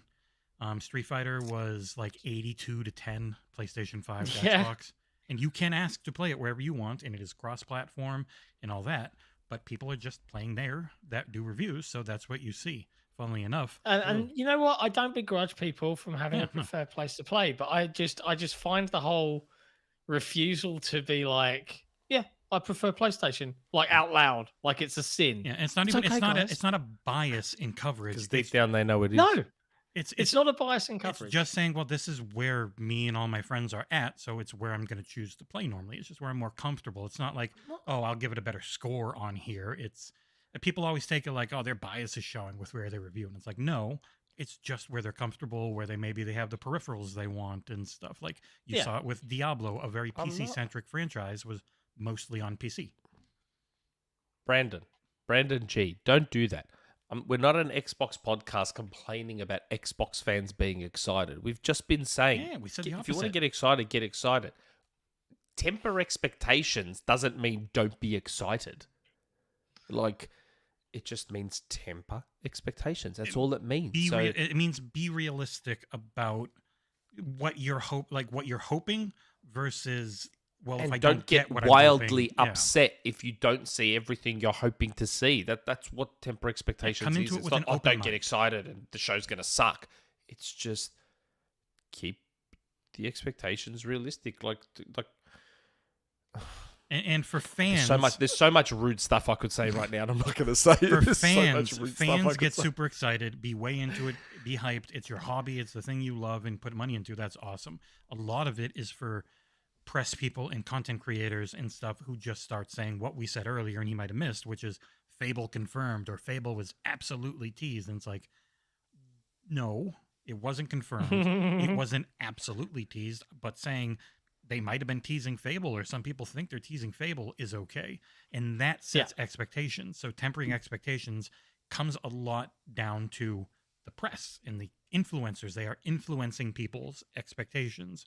And you can't build, well, I mean, they do. It's part of the part of the brand for some of the shittier shitheads out there, but build it up because you get more hits when you can knock it back down because you built it up in a place that's just not obtainable. So, and that's I guess the point, right? Is, you know, like if you do temper expectations, do you know what happens? If it does exceed them, Great. if you're not living in fucking Get La La hyped. Land, Get you know, hyped and where excited everything and- gets announced, it will be an amazing show because you Yeah. just deep breaths. And if the show was just okay, that's okay too. That's okay as well. yeah, this year's In terms already of ammo, been- I mean, look, people will find ammo wherever they want to find it. Like, there's a lot of PlayStation fanboys right now who make YouTube videos and stuff that are going to look for the tiniest slice of anything to latch onto. Because on the flip side, the Xbox fanboy content creators got a lot of free ammo from Sony at that showcase. So they're going to look for whatever sliver they can get. If there's a Sea of Thieves update, that's what they're going to hold on to. If there's a... So, you know, it is what it is. Temper expectations is just... It's not, don't be excited. It's not don't be excited. It's just... Which I think keep that's it- fair. we got yelled at a lot about. I was like, oh, who's shitting your cornflakes? And I was like, I just don't think the Xbox marketing team is generally allowed to tease games at a game showcase. They never have before. The only things we know are going to be there are Starfield at its own thing and Forza Motorsport. Those are the only two things that have directly come out and say they're going to be there. You can look at the key art, and the Yes. key art really looks like Avowed. So a lot of people are like, Yep. yep, Avowed's probably going to be there. And there's a lot of... yeah. Yeah, there's a lot of like stuff that's probably... Same way we said that Spider-Man's an obvious one. There's probably going to be some obvious stuff at the Xbox showcase. Like, people were wondering why Hollow Knight Silksong wasn't at Nintendo's Direct that they had recently. It's like, well, that's more than likely at the Xbox showcase. It's a Game Pass game. Yeah. Microsoft had it at their last showcase, so it's more than likely that Silksong would be at this showcase. Like, that's just your that's obvious It's a kind of fair stuff. guess. I do think as Um, well they'll have. I've seen. I can't remember his name. The guy that left Playdead, the makers of Limbo and Inside, and he's got his new game Cocoon coming out. The director has been like spamming some clips on Twitter, and he just said, "See more next week." Well, I'm like, well, there's So only that's one. probably at the showcase. That's probably Yeah. at the showcase, right? Like that's Or Summer Game realistic Fest. expectations. Oh yeah, or Summer Game Fest. Hey, by the way, for the showcase, you guys should both get a green screen. Yes, I've Why? looked. I did have one. Because I've got all the it- tripods for it, but I've chucked away the green screen. Because So I can I'll have to buy another one. with this new setup, I can have us all properly green screened, and then we can just be down at the bottom and nice and big, and not cover the entire showcase. But I'm with a square. widescreen. Most of the green screen things are really thin. It's a little tripod that goes right behind you. Mine goes from all the way from that corner of that shelf to all the way to that corner of that shelf, and it's like $30. Yeah, they're really cheap, dude. It's worth it if we're gonna. Well, do how about showcase stuff. you give me some company money then to pay for it? He paid for Okay. mine, so he should. Yeah. Sure. Yeah. Mate, We'll I sort that earn the out. money here. I should be getting some of the money. He is the pretty face. Yeah. I Everyone saw sits behind there you. and tells me I'm a paid constantly shill. reminded. Everyone sits there on Twitter calling me a paid shill. It's like, that's the stupid part. I'm not even getting paid. I don't get any of the bloody money. We don't get nothing. Neither do I, mate. Neither do I. Patrons do. I'm not gonna say anything. New servers, everything. It's all good fun games. Wish I was a paid shill. Yeah. I got called a Disney pony. up. I'll be kidding. I was called a pony for saying that I don't think Xbox's marketing team can. I was called a frustrated insider and pony. I was like, I think you got me Wow. mistaken with Nick. He didn't respond. Speaking of marketing teams and everything, how about that Starfield controller, huh? The one that everyone tried to say was fake and debunked, and it was a custom controller when I tried to tell you all it was real. That one. Yeah, that one. It's Why looking did people think pretty that was real. a fake controller? Why Because did one people guy think that said he was a fake debunked it and controller? everyone believed it. I don't understand that. Like, It's so I told It you day looks one, that's so a real good. controller. It was so detailed. It was so like they had the thing on the inside of the battery cap, and the fake controllers don't go to that level of detail. No. You could just tell from the design, from everything, that was a real controller. Those see-through You could tell triggers. straight away. Oh, it's so good. Ah, it's Again, no interest in the game whatsoever. Like Rand said, I have no interest in the game whatsoever, but I'm going to buy the shit out of that controller because that is a gorgeous controller. That's my favorite one since Titanfall 2 or Titanfall 1. Yeah, it does look really good. That is but a again, it's a beautiful normal controller. Yeah. It's a normal And it's a controller. shooter. I'm like, And I love the color thing around the Xbox logo. Oh, it's just beautiful. I'm gonna need someone It's such a... good at doing mods to mod that onto an Elite controller. maybe they'll do God. an Elite version. If Maybe that we was just an haven't seen Elite, it that'd yet. be so good. If I that mean, was come an on. Elite. They did the Design Labs Redfall thing. Surely, Yeah. with their biggest game of the year, they're going to do Halo a got Starfield an Elite. Design Labs. Gears got an Elite. As if you're not doing an Starfield's Elite for gonna get an Starfield. Elite. Come on. Of course. I it just is. want that. I just want that, but with an Elite. No spoiler, potential spoiler. The other part of the leak is a headset. Ooh, a yeah, headset. the Xbox That'd be wireless nice headset, too. but Starfield. Yeah. That So was the other all leak. white. We'll see. Oh, that'd be nice. It's like an extra $20 And over the norm. I think. can you imagine if they did a console, a Series X? Oh, all white with the color rainbow if it was thing white. around the Xbox Yeah, yeah, logo. yeah. I am and- demanding oh a my review copy God. from Starfield if they do that, or from If Bethesda. they know what, do I a wish- Series X that looks like that, it would be gorgeous. Yeah, it'd be it'd be a no-brainer. I mean, come on. It's their biggest launch. I don't see them not going all out. It's their biggest game they've had for a very long time. Like, So the only rumors have been controller and headset, but you never know you never know. because You never I mean know. neither them nor PlayStation seem to have any real interest in doing actual unique looking consoles right now. But you never know. No. We'll have to Well, wait and see. PlayStation don't have to. They've got the plates. They haven't even done it on the plates, is what I'm saying. Like you buy Yeah, I God find of that War or weird. Horizon, and it's just a regular one. Spider-Man. Like, Yeah, even Final it's Fantasy just 16. begging for Spider-Man plates. I think like, Final come on. Fantasy 16 has a special plate only in Japan, which is like the black. Can you and- imagine how nice, like, if they do like a dual set of Spider-Man plates, a Miles Morales set, and then the Venom Peter set? Oh man, People would be very happy. look awesome. Like, I mean, it's an ugly console, but at least that would help You alleviate can hide it. how hide the ugly it ugly. looks. But man, that white Series X, I would just buy that so fast. I would buy that Yeah. so fast.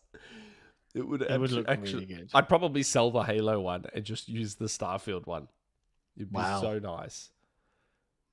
If That's, if it's stuck to that design language that the controller has, and you put that on a Series X console, oh man. Sign you up, yeah? If you got the logo, Oh. is that their logo for on the actual console? Like the button, the Xbox button, looks like their little circular logo. The Starfield logo. Yeah, And then you put the rainbow thing around it. Mhm.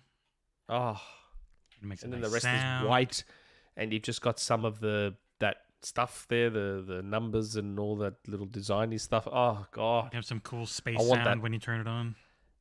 yeah. And instead of the green at the top, it would be like You could probably do red the or blue, like blue and then yellow and then red. like yeah, that, yeah. but Oh man, Ah. that thing would be holy crap. That's So money. you kind They're of want leaving it, money on the table. Yeah, they're leaving money on the table if they don't do that. Like that Well, would be let's so let's nice. see what they do. Let's see what they do, right? And then we would You know? demand they send them to us for review. And then Maybe they would could not. do a Series S. Maybe Yeah. it's already Maybe they white. could do both. I think they want already people white. buying their big boy console though. Surely, at this point. Yeah, you'd Do think both. so. You'd think so. Series S could just be the But, white, yeah. or and then you've got like the actual vent is the logo, and you got the swoosh going. Yeah, through yeah, it, yeah. and yeah. That looked good. Yeah. But again, why people thought that controller was fake, I have no idea. That 'Cause thing was one always person real. said he debunked it, and everyone just ran with it. Quite It was- literally. It was so obviously real, like so obviously real. I'm shocked so many believe that. Yeah. Anyway. Are you? And also, it's Are Xbox. you really Who shocked? who makes more controllers than Xbox? Like, why? Like, it should have been obvious they were going to do a Starfield controller. Like, it's Starfield. It should The have only been reason- obvious. The only reason they may not do the console is because they're having trouble with stock. So I can understand, maybe not. But a controller was like a no-brainer from these guys. controller. Like, come on. For Forza Horizon 5 got a controller. Halo got a controller. All their big games get controllers. It's gonna have. Even Sea of Thieves got one. That's true. Minecraft, like all their big games get That controllers. Sea of Thieves one is still might be the best. Oh, Yeah, beautiful. it's pretty bad. Sold it for the so much Forge money. Council got their own controllers. Yeah, All 28. but the Forza Horizon 5 controller is gorgeous as well. Mhm. The see-through yellow. Oh, Yeah. I've still got it. Titanfall. I mean, I controller. imagine Forza Motorsport are going to have their own controller as well. Yeah, Why they wouldn't probably it? will too. Yeah. Well, Forza Motorsport got its own VHS Xbox One. The blue Yeah, one. That it dark did. blue It did. one. That was a really nice blue, though. Yeah, I like that. We've got but the yeah, Halo Forza lights. Motorsport. We've got I the wonder if Halo likes on Hellblade- the channel right now, 117. Yeah. So, I'm I also wonder if fine with it. I wonder if Hellblade 2 would get a controller. There's some potential there, I reckon, with Hellblade 2. You reckon? There's some potential there for a good controller. I reckon. Ooh, very moody grown-up controller with blood and guts gore and and gore all over it. viscera Yeah. everywhere. Oh, I love the Viscera. Gears controllers that had the scratches on them and stuff. Like, they actually engraved the scratches into the console. Like, I had the Xbox One X, that white Gears 5 one. Mhm. Oh, My wife was beautiful. loath to give that up, but we got half of the cost of her Series X for it, so it was worth it. Yeah, I hated You selling can't that too say because no. it was a beautiful console. It was like That's the it had like a beauty of the- layer, so you would actually it looked Yes. almost 3D. Yes, like Yeah. it was ice. Like it Mhm. looked like you were looking through ice. It was absolute. Like the more I think about that console, the more I miss it and wish I didn't sell it because it was Yeah. just absolutely beautiful. Wasn't it laser etching or something? Is that how Yeah, you and it was described it? full on. And the Gears 4 one, the 1S, the Gears 4 1S was fantastic as well. That red one.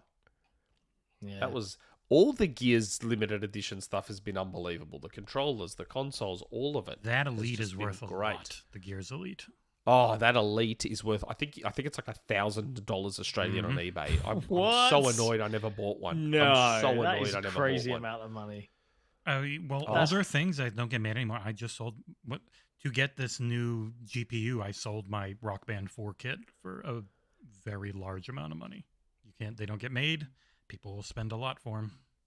Mm. Yeah, I have to Oh, admit. Mort still got his Gears 1X. Oh, so lucky. Find a Wow. That thing is so beautiful. And that's the beauty of the minimalist design. It lends itself well to limited edition consoles. Yeah, It's I think like- it's there. Definitely, they just should be pumping them out, really, like, because could it you does imagine lend itself like so well. project forward a few years, right? And Gears 6 is coming out. And they do a limited edition Series X that's similar to the 1X. And it looks like the ice, like a block of ice. And Yeah, you've got yeah. the Gears logo come. Oh, God, that would be unbelievable. Oh, my God, it'd be unbelievable. It would look It so would be really nice. good. Then it would look all cracked ice. And then the Gears logo showing through the ice. And there's scratches in it. Oh, Nick's bank account has been very lucky that they haven't been pumping out limited editions. Otherwise, it would be so. Yeah, but Nintendo's You'd be in real been- trouble. Nintendo's been the one making all the limited edition consoles. And I've got all of them. You know, I've been getting phone calls from people. This will make you laugh. I've been getting phone calls from like friends of friends saying, oh, you know, your brother says you've got quite a few Nintendo Switches. Are you selling any of them?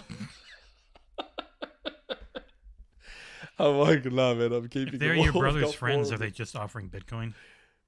them. Ooh, yeah, maybe I should ask. I'll give you 1 Dogecoin. Doge. Oh, God. But yes. Anyway, I could talk about limited edition consoles all day.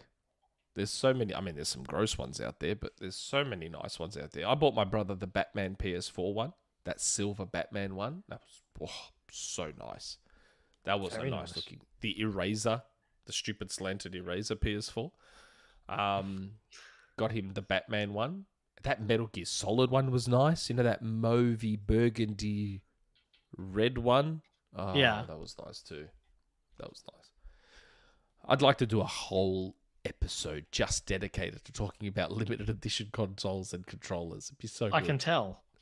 There was Maybe so it could many be a fantastic podcast, ones. Patreon exclusive. You get like 3 views. Yeah. You know what I'm going to do in preparation for the next episode?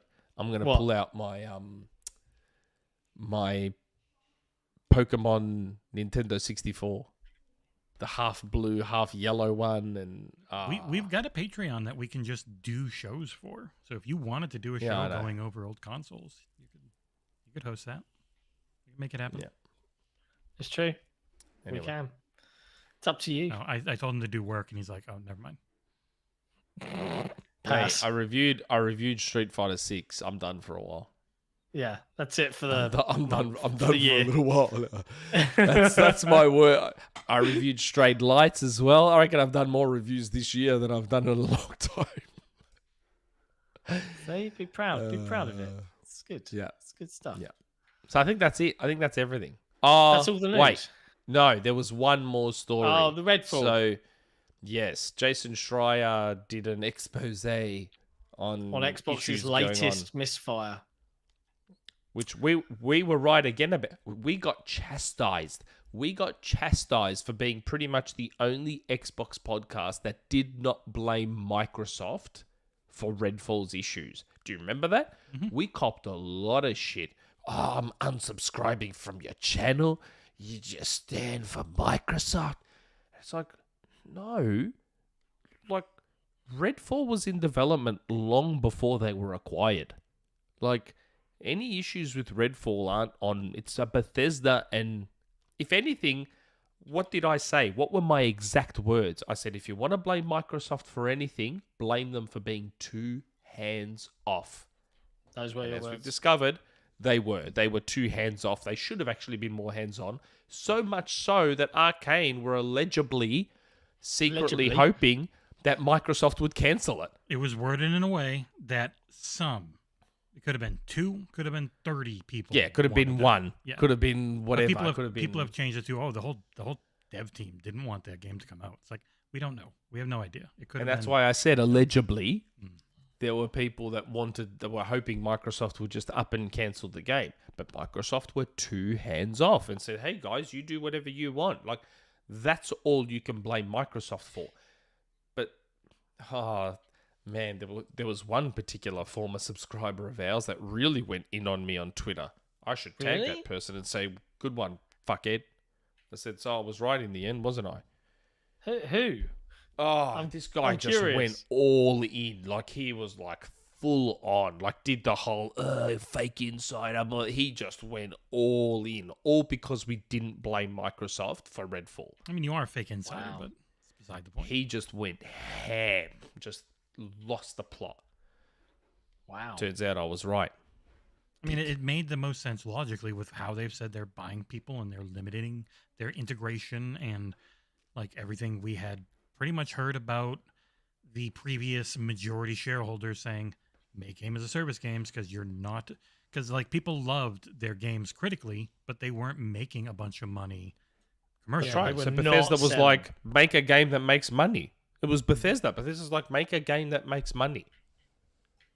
It's But not. no, It's not an Microsoft's out of fault. order. Everything's ask. Microsoft's And fault. it worked well with Elder Scrolls Online. It has eventually, over time, worked with Fallout 76, but then Redfall was just a very different beast in that the bones weren't the same for long-term engagement, I don't think, from the start, because it's a dev building something in secret, and they said we just weren't able to hire all of our people applying. We're always applying to build immersive single-player titles.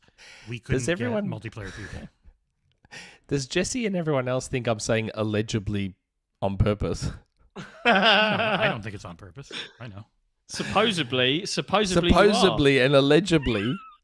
That's an a in-joke. thing that That's John an and I have in-joke. where we're making fun of all of you Yanks that can't talk English properly. We talk it properly for ourselves as you do for yourselves. Sound like Australia and Britain Whatever. sound the same. How many different accents are there in England alone? You know? Oh, God, so hundreds. many. So many. So Like, do you many. watch Ted Lasso? No. What? Dude, it's like one of the greatest TV shows ever, and it's all set around the Premier League. And one of the main guys in it, his name is Jamie Tart. and his Right. accent is absolutely hilarious. It is one of the funniest UK accents I've ever heard in my life. What accent is it? I don't know. I don't know all your dialects and all your accents. He's just okay. like, so his ex-girlfriend is named Keely, and he says, Keela. He says, Keela, what you doing to ma? So instead of saying me, he says ma. Like, it's like, you gotta hear this accent. You gotta hear it. But you should be watching Ted Lasso anyway, because Ted Lasso is incredible.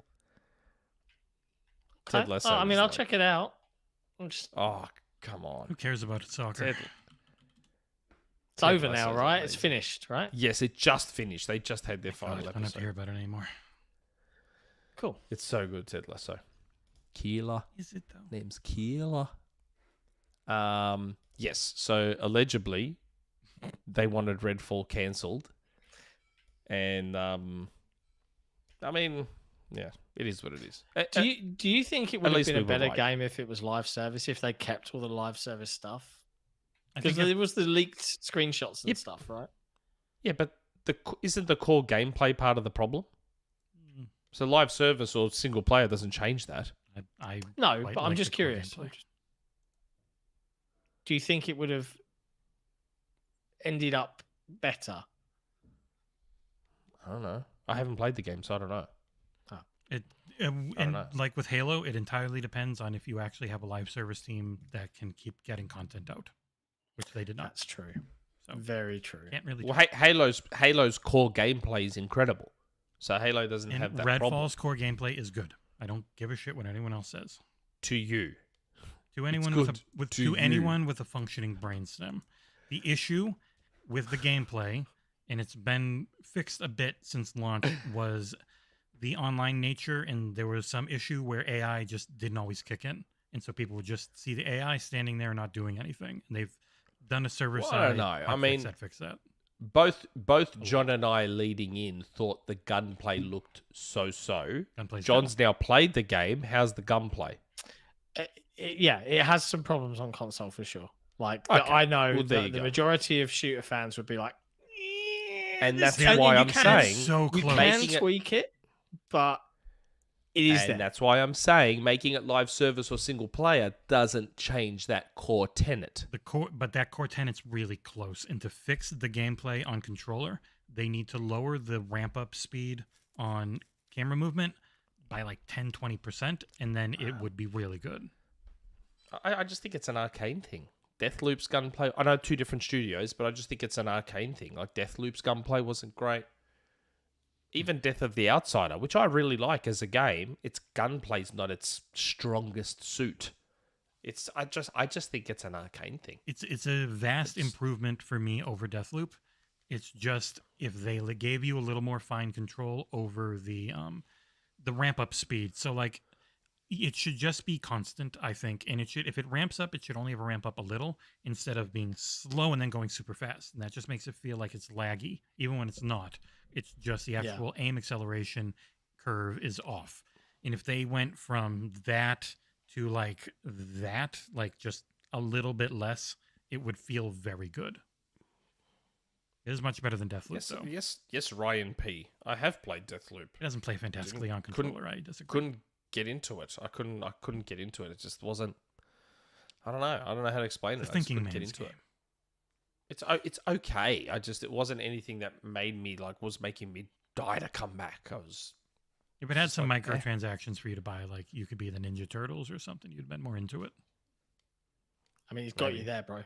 He's got you there. You'd be more Maybe. into it. If you put a skin in there that piques my interest, then maybe.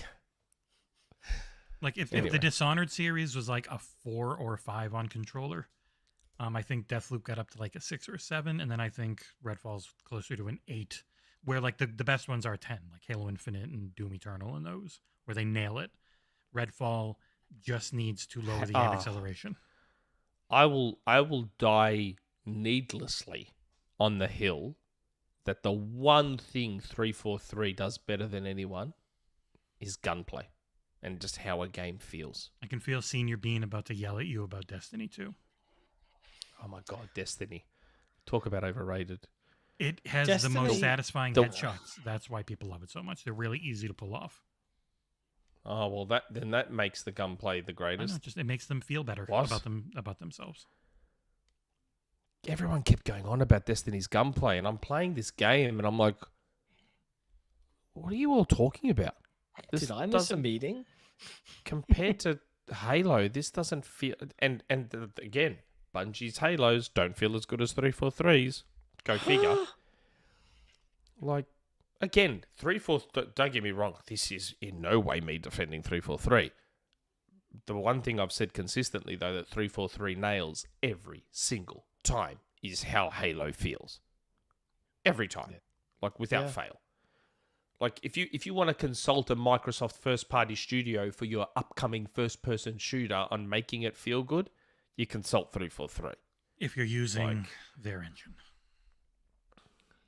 I don't know. Yeah. I'd like to assume that the people behind You that can part of it copy, are probably yeah. talented enough You can copy the math. to. Like Josh Sawyer was talking Yeah. about it. Like if you like the way a gun feels in a game and you're making your own game and you want to make a gun feel like that, just look it up online. People have broken down the math behind it and you can get really close. So Yeah, like That's and Call cool of that Duty that's obviously possible. always feels quite good. speaking of Call Halo, of Duty always feels very good. What? running Halo on the 7900 XTX at ultra it's so good, right? everything at 100 locked 160 FPS, that game is really good looking. Oh my god. Yeah, it's really nice. Nick, shut up. No one cares. I'm talking about my own thing. Seeing it. Halo's okay looking. No, Halo is Luckily- fucking gorgeous maxed out on PC. It is Luckily, it gorgeous. plays beautifully. And it looks beautiful Luckily. on max settings on PC. But you got a max, so you'll never know what that's like. I will never know. Though according to Mac, I will never know. their new chip was like having a 3090. They said it was actually above it in some tests. Then people got it and were like, what? No, it is not. No, it isn't. Anyway, let's move on. Redfall is a There you go. disaster. Let's move on. Redfall's coverage was a disaster. I agree. What a dog. Redfall's a disaster. Let's move on. But outside Okay. of that, there isn't any other news, my friend. No, That's there isn't. it. And we've still gone That's the 2 hours. news. It's not a short show, John. We've been feels going short. for an hour 40. Okay, We've been going for an hour 45. We've been almost. live for an hour 55. That's the number I have that I see on OBS. Oh, okay. But yeah. Anyway, now it's time for everyone's favorite video game related trivia show. It's time for our viewer count to go from 340 to 250. Nah, they love a bit of that.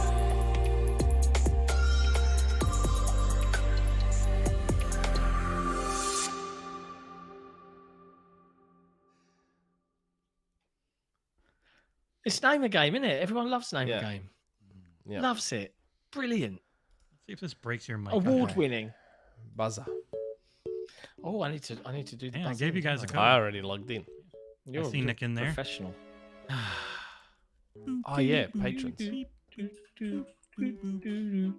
not happy where the name a game name is. It's covered. It's like on your canvas, but I can't really put it anywhere else. So, we're playing for patrons today, as we do every week. I am playing for someone who's probably not even watching the show, Nintendo the Goat. And John is playing for John BX32. Fellow kinship with the Johns. And it's Yes. worth mentioning, for those watching, patrons have more fun. We play for our patrons every week, and you can become a Patreon supporter by visiting patreon.com/XboxEra. And you could, have Nick or me as a champion for you, win you a game every week. Amazing. But anyway, let's dig in. What's the topic and category this week, Jesse? Games released in the year 2020. What When? year? 2020. Oh, Ah. 2020. Yeah, so it cut out for you too, John, when he said Yeah, that. I didn't. Yeah. I was like, Yeah, It yeah. can just happen randomly. I you was never like, know. suspense is killing It's me. like games released in. I'm like, what? StreamYard didn't want you guys to What know. did he say? 2020. Oof, what a 2020. year. All right, I got to put the answers down here so I can actually. What a Scoreboard. historic year in the worst possible way. Hmm. Yeah. Still a lot of good games. Shit, yeah. Oddly enough, pretty much One of every year has still had a Xbox's- lot of one good of games. Xbox's worst shows ever, man. People did people not loved it. temper expectations for that one. Probably should have. But CGI and no dates is fine now. Yeah. I have no changed. issue with CGI, and I have no issue with title cards. As long as you pick the right game to do them on, that's fine. Yeah. Like Banjo 3. If you do a title card for Banjo 3, people will go bonkers Yeah, if you just did a title card for Gaggle of Banjo 3. 40-year-olds would get all excited, and the rest of us would go, ugh, Man, shit. Banjo 3. I should have added that to my dream list of stuff that won't happen. Banjo was Okay. never good. All right. Question number uno is... Okay. Oh, not question. Game number uno. 2 words. Forgetfulness, resurrection.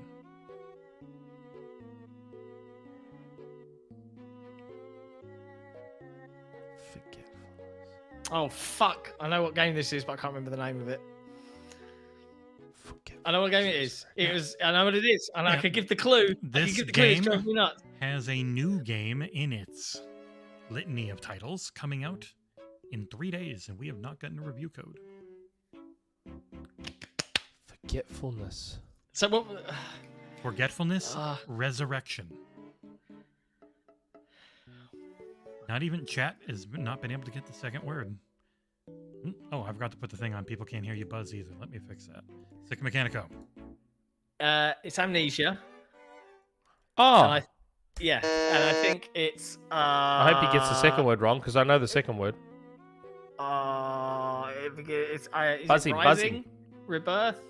Got it. One of those. Rebirth. Amnesia Rebirth. I knew it began with an R. Nick always trying to do everything he can to cheat. I was about to hit the timer, and then you told me to, and so I What? stopped. He I said don't take Amnesia. rules. Once he said Amnesia, I knew it was Rebirth. I know. I just... That's why you guys always try to give each other the answer. You're terrible at stuff. You're terrible at winning. Or you're very nice and you want to help each other win. It just makes you terrible at winning. All right.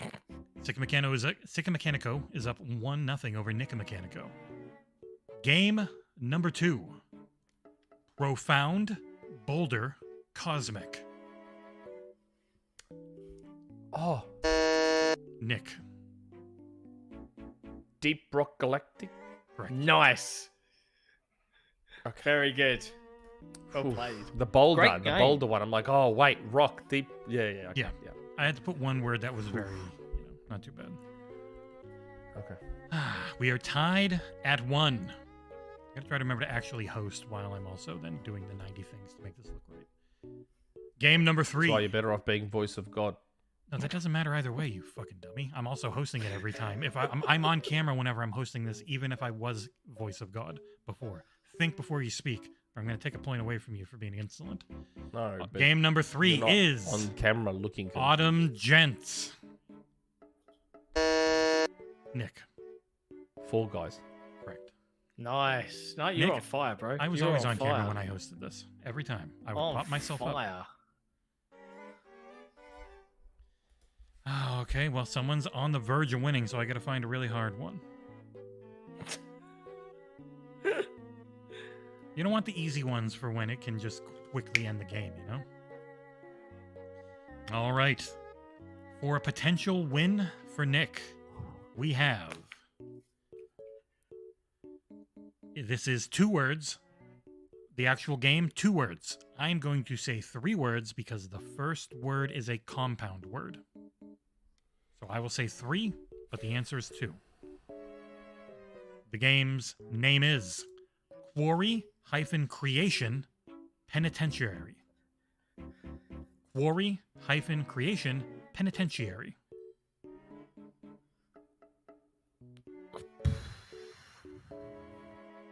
Is that Quarry Glory? hyphen what? Glory? Quarry. Quarry. Quarry. Q-U-A-R-R-Y. Oh, Quarry. Okay. Quarry Quarry. hyphen creation. And I was right, by the way. We've lost 50 viewers. Quarry Creation Penitentiary. Well, I know what a penitentiary is. Work at it. Yeah. I'm trying to think of the first word. Quarry I know what a hyphen penitentiary creation. is. It's a jail. A penitentiary is a jail. Thank you, Nick. Sick Mechanico. It's Minecraft Dungeons, wasn't it? Correct. How did jail give you dungeon? Dungeon, jail. It's a perfectly penitentiary dungeon jail. Beautiful. Appreciate it, bro. Thanks for keeping me in the game. Tied at 2. What an exciting Did the chat game. get that? Yeah, Mork got it pretty quickly, and then a whole bunch of other people did too. Okay, that makes more sense then. Yeah, I mean, you normally get them right when chat does too, so it doesn't make any sense. Okay. The next game is 1-word answer, 2-word hint, hyphenated, compound word. 1-word answer. 1-word answer, but it is a compound word. The game is courageous arthropod. Courageous arthropod. ARTHROPOD.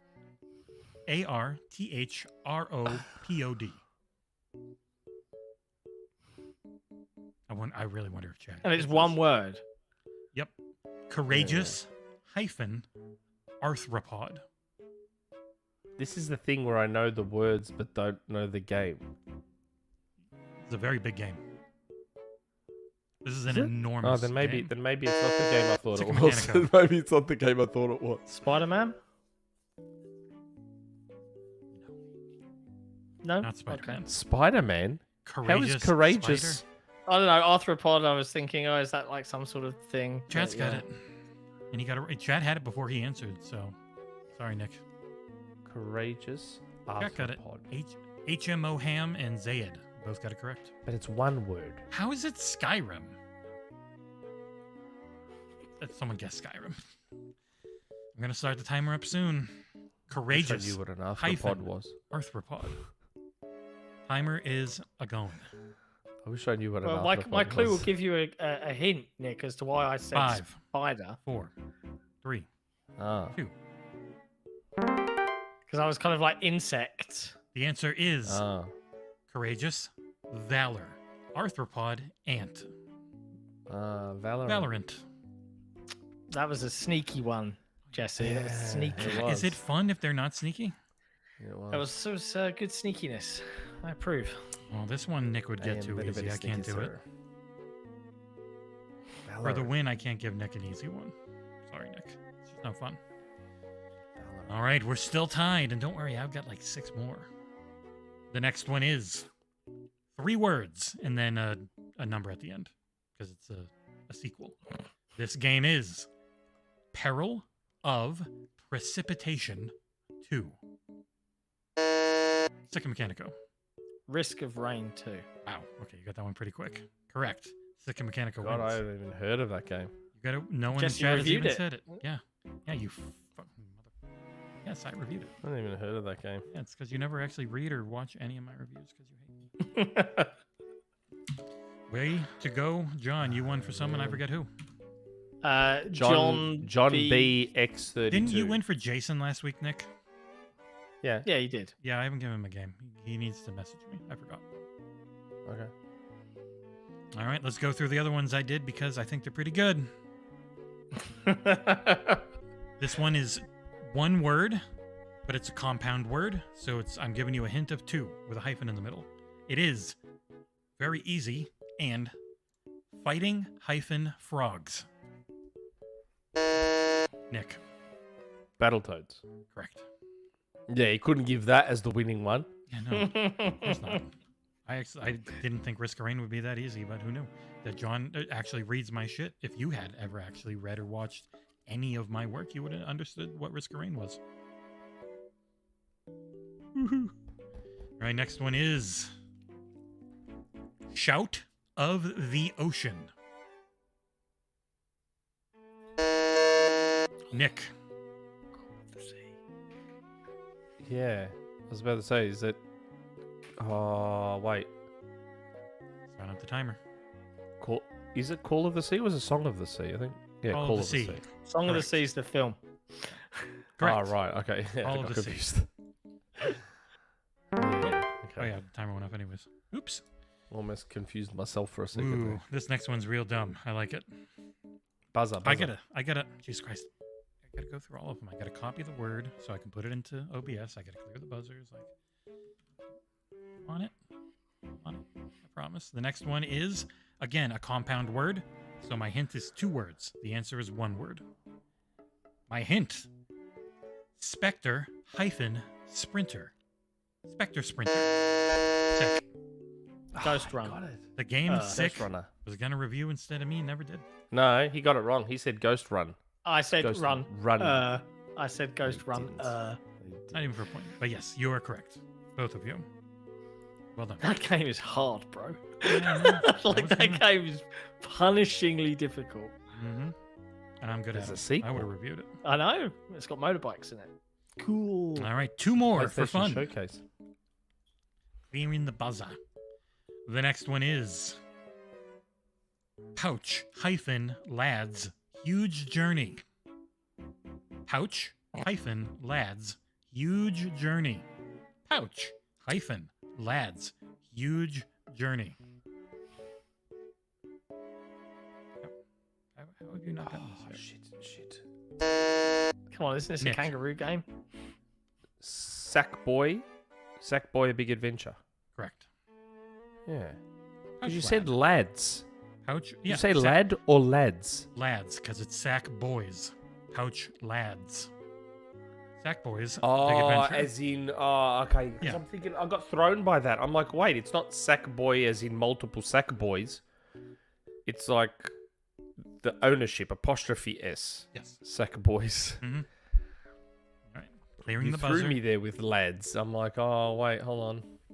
I thought that was the one that was too I've easy. dominated the post. I've dominated the post Yeah, ones. I kept away from all the ones I know you'd get. I think I'm bullshit. The next one's very long and very stupid. It is Murderous Forethought 2, A Benediction in Camouflage.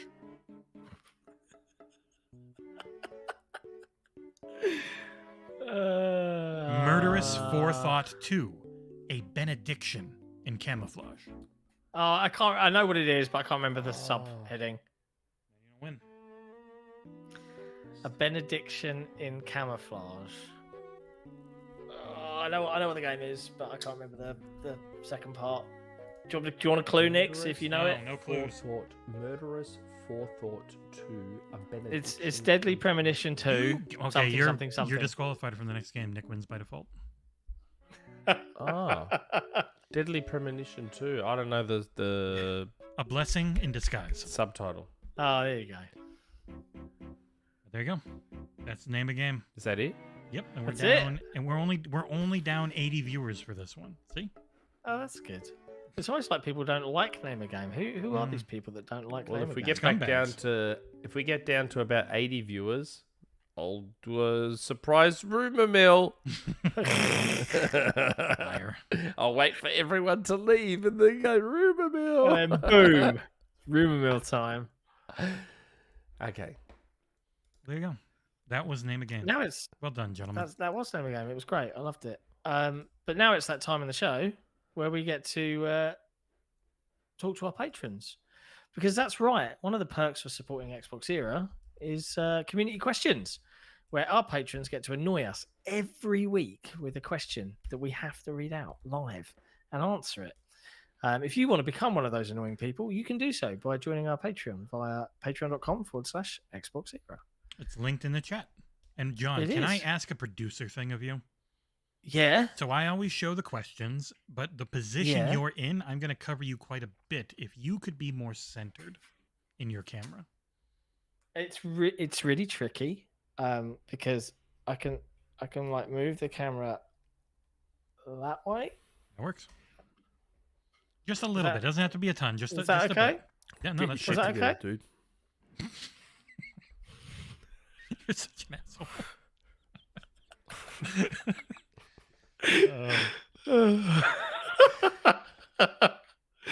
We love our patrons. We do. I handed out, what, 25 games this week in the Discord server?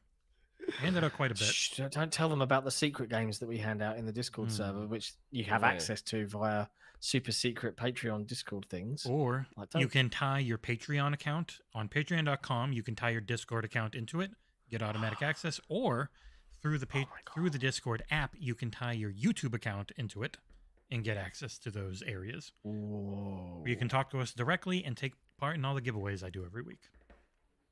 Right That's now, I pretty am hype. giving away a copy of, what is it called? Proto Droid Delta?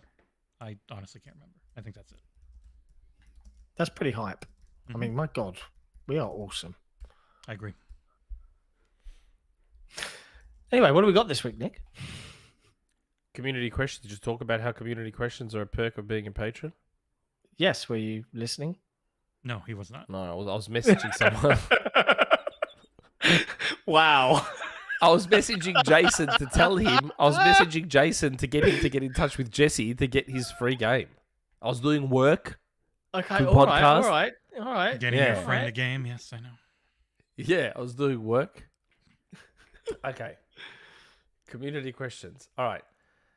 TornRaptor, a.k.a. Nick's mate, is what he's got here on the forum. And AKA executive producer of this podcast. A.k.a. executive producer, a.k.a. TornRaptor.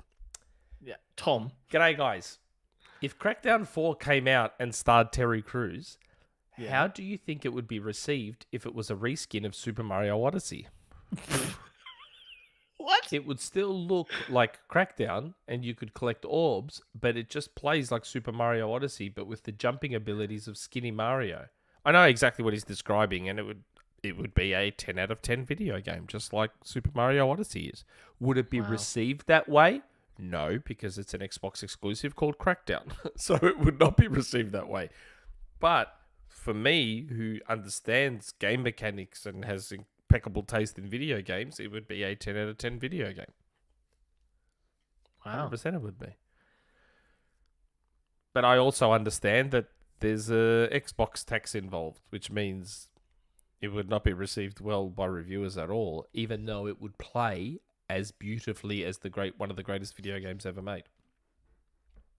I Fair, love Crackdown 4.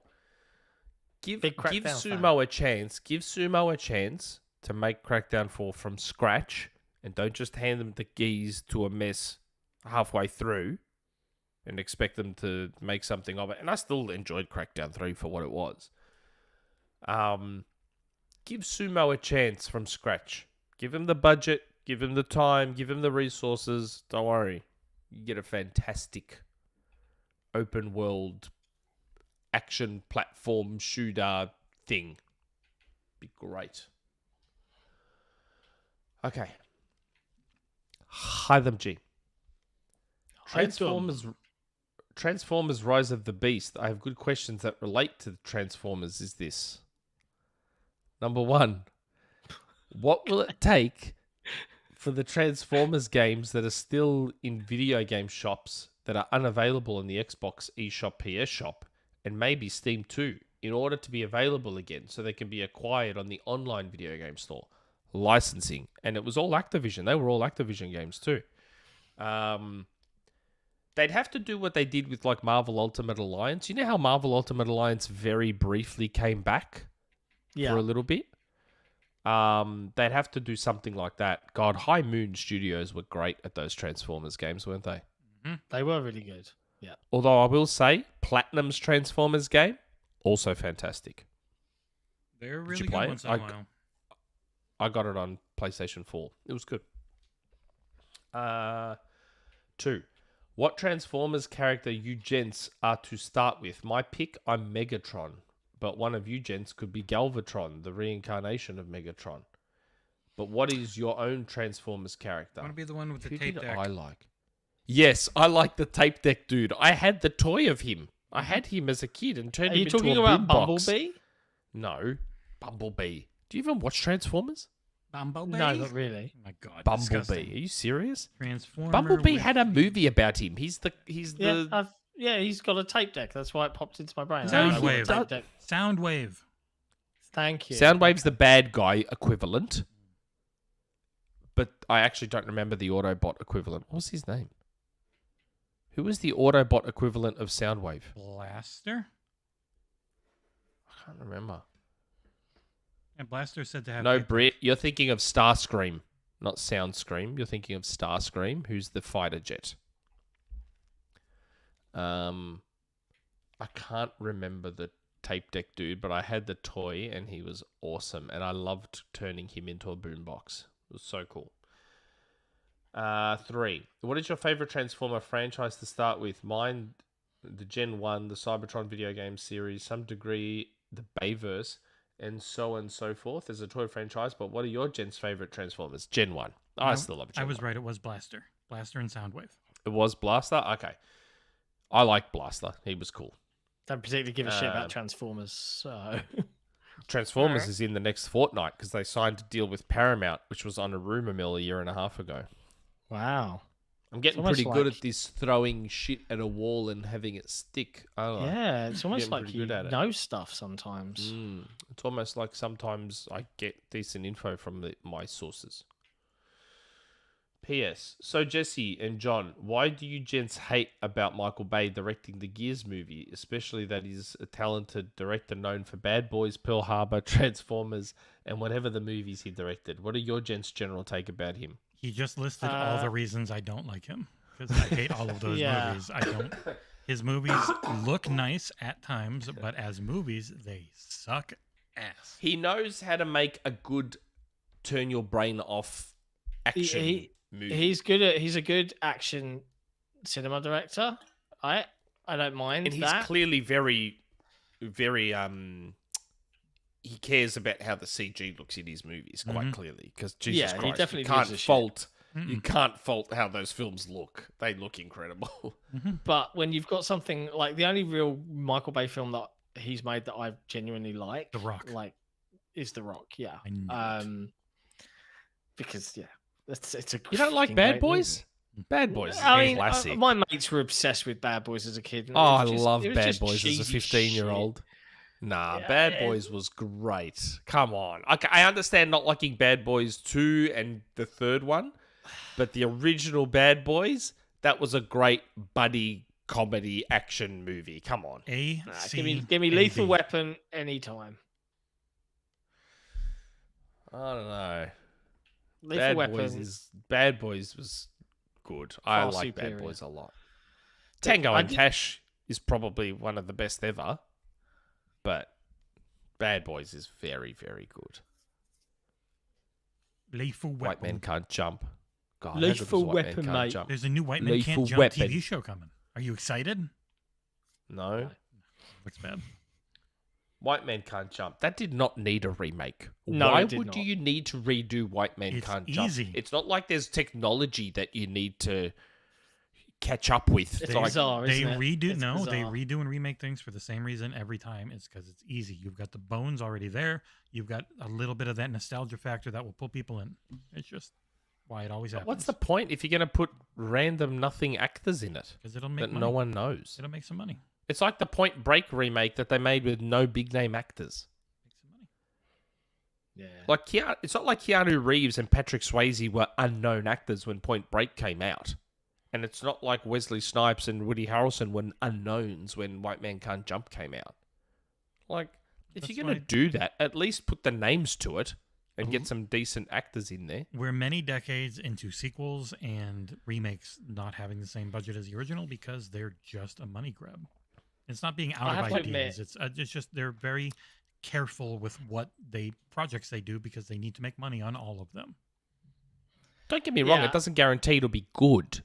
You know, I'm just saying, like, at least start at that baseline. Like, they're bringing back Dodgeball for some unknown reason, and they're doing a sequel to Dodgeball, but at least they've got the decency to bring back Vince Vaughn. Well, it's because it's about the budget. They're low. I know, but it doesn't guarantee that Dodgeball 2 is going to be good. But at least you've got a baseline to work from. Like, look at more of a risk. Zoolander 2. Zoolander 2 was terrible, even though they brought everyone back. That's the risk. Can you imagine how much? They paid a lot of money to bring those people back, and it did not make the money. But you can get some unknowns, use an old IP, and make some money. That's what they were trying to do with The Matrix. Coming to America. Like, that original Coming to America is one of the best comedies of all time. And then comedy. Oh, Coming to America. Oh, my God. What a movie. I don't know, this isn't our movie podcast. I know. I was at the cinema the other day. I watched Guardians of the Galaxy 3, and that was great. You know, I just watched Ant-Man. I was like, oh, we should probably watch Ant-Man. Quantumania. yeah, but I was like, we probably watch Ant-Man, see if there's like a big bad in there that we need to know about for Guardians 3, you know, blah blah blah. And Ant-Man was like watching a really high budget TV show in that it was just pointless and boring, and the action was just look, it was pretty and colourful. It was nothing. Whereas I watched Guardians of the Galaxy 3 and I was like, man, that had heart. Like, even though it was ridiculous. Have you seen it? Yeah. With all of the like animal characters with machine bits on them, and I'm like, but it made me care about them. And I'm like, yeah, James Gunn's a great director. Like, I can't fault the guy. When you're doing that James much Gunn work, was in Loco Cycle. Was he? James Gunn was in Loco Cycle. When you're doing that much work in green screen, it's just really hard for it to feel like anything other than a green screen movie. Yeah. I think The Mandalorian ran into that a lot with their volume stuff, and that's why they moved to more on-set stuff. Shadowblade, I agree with you. Rush Hour is also great. If a little problematic in 2023. Just a little bit. Still very funny, though. I did like Rush Hour. All right, so I'm going to use my $5 ticket to go see this, and I'll schedule our Into the Spider-Verse and then another movie show soon, patrons and YouTube members. I was thinking of doing one yesterday. I was going to message you guys to say, should we do a movie podcast yesterday? I'm going to see in Spider-Verse 2 tomorrow, so... Okay. So we could do one. But do you want to do that Friday night, Saturday, I don't know Sunday? if I'll be able to see it. I'm not doing 3 podcasts in a row. Exactly. I don't even want to do 2 in a row when they're up that early for the them. week after the show. Why can't the showcase show just be our episode? Because we haven't done a prediction. So I can have a sleep in on a Sunday morning for once. I mean, you can take. We can always ask chat. And you see can what take they next want. week off, and we just have Chat. or someone on. Should we just have next week's episode just be the live stream of the showcase and us put up talking a for a poll. bit after? It's not a binding poll. It's just to see interest. Currently the type plan, of chat, podcast? is that we do a normal podcast with all of our final predictions on the Saturday as normal. Though Nick can't do any. And then we do the Sunday showcase show, after show, all of that stuff. Executive producer. I agree with Nick.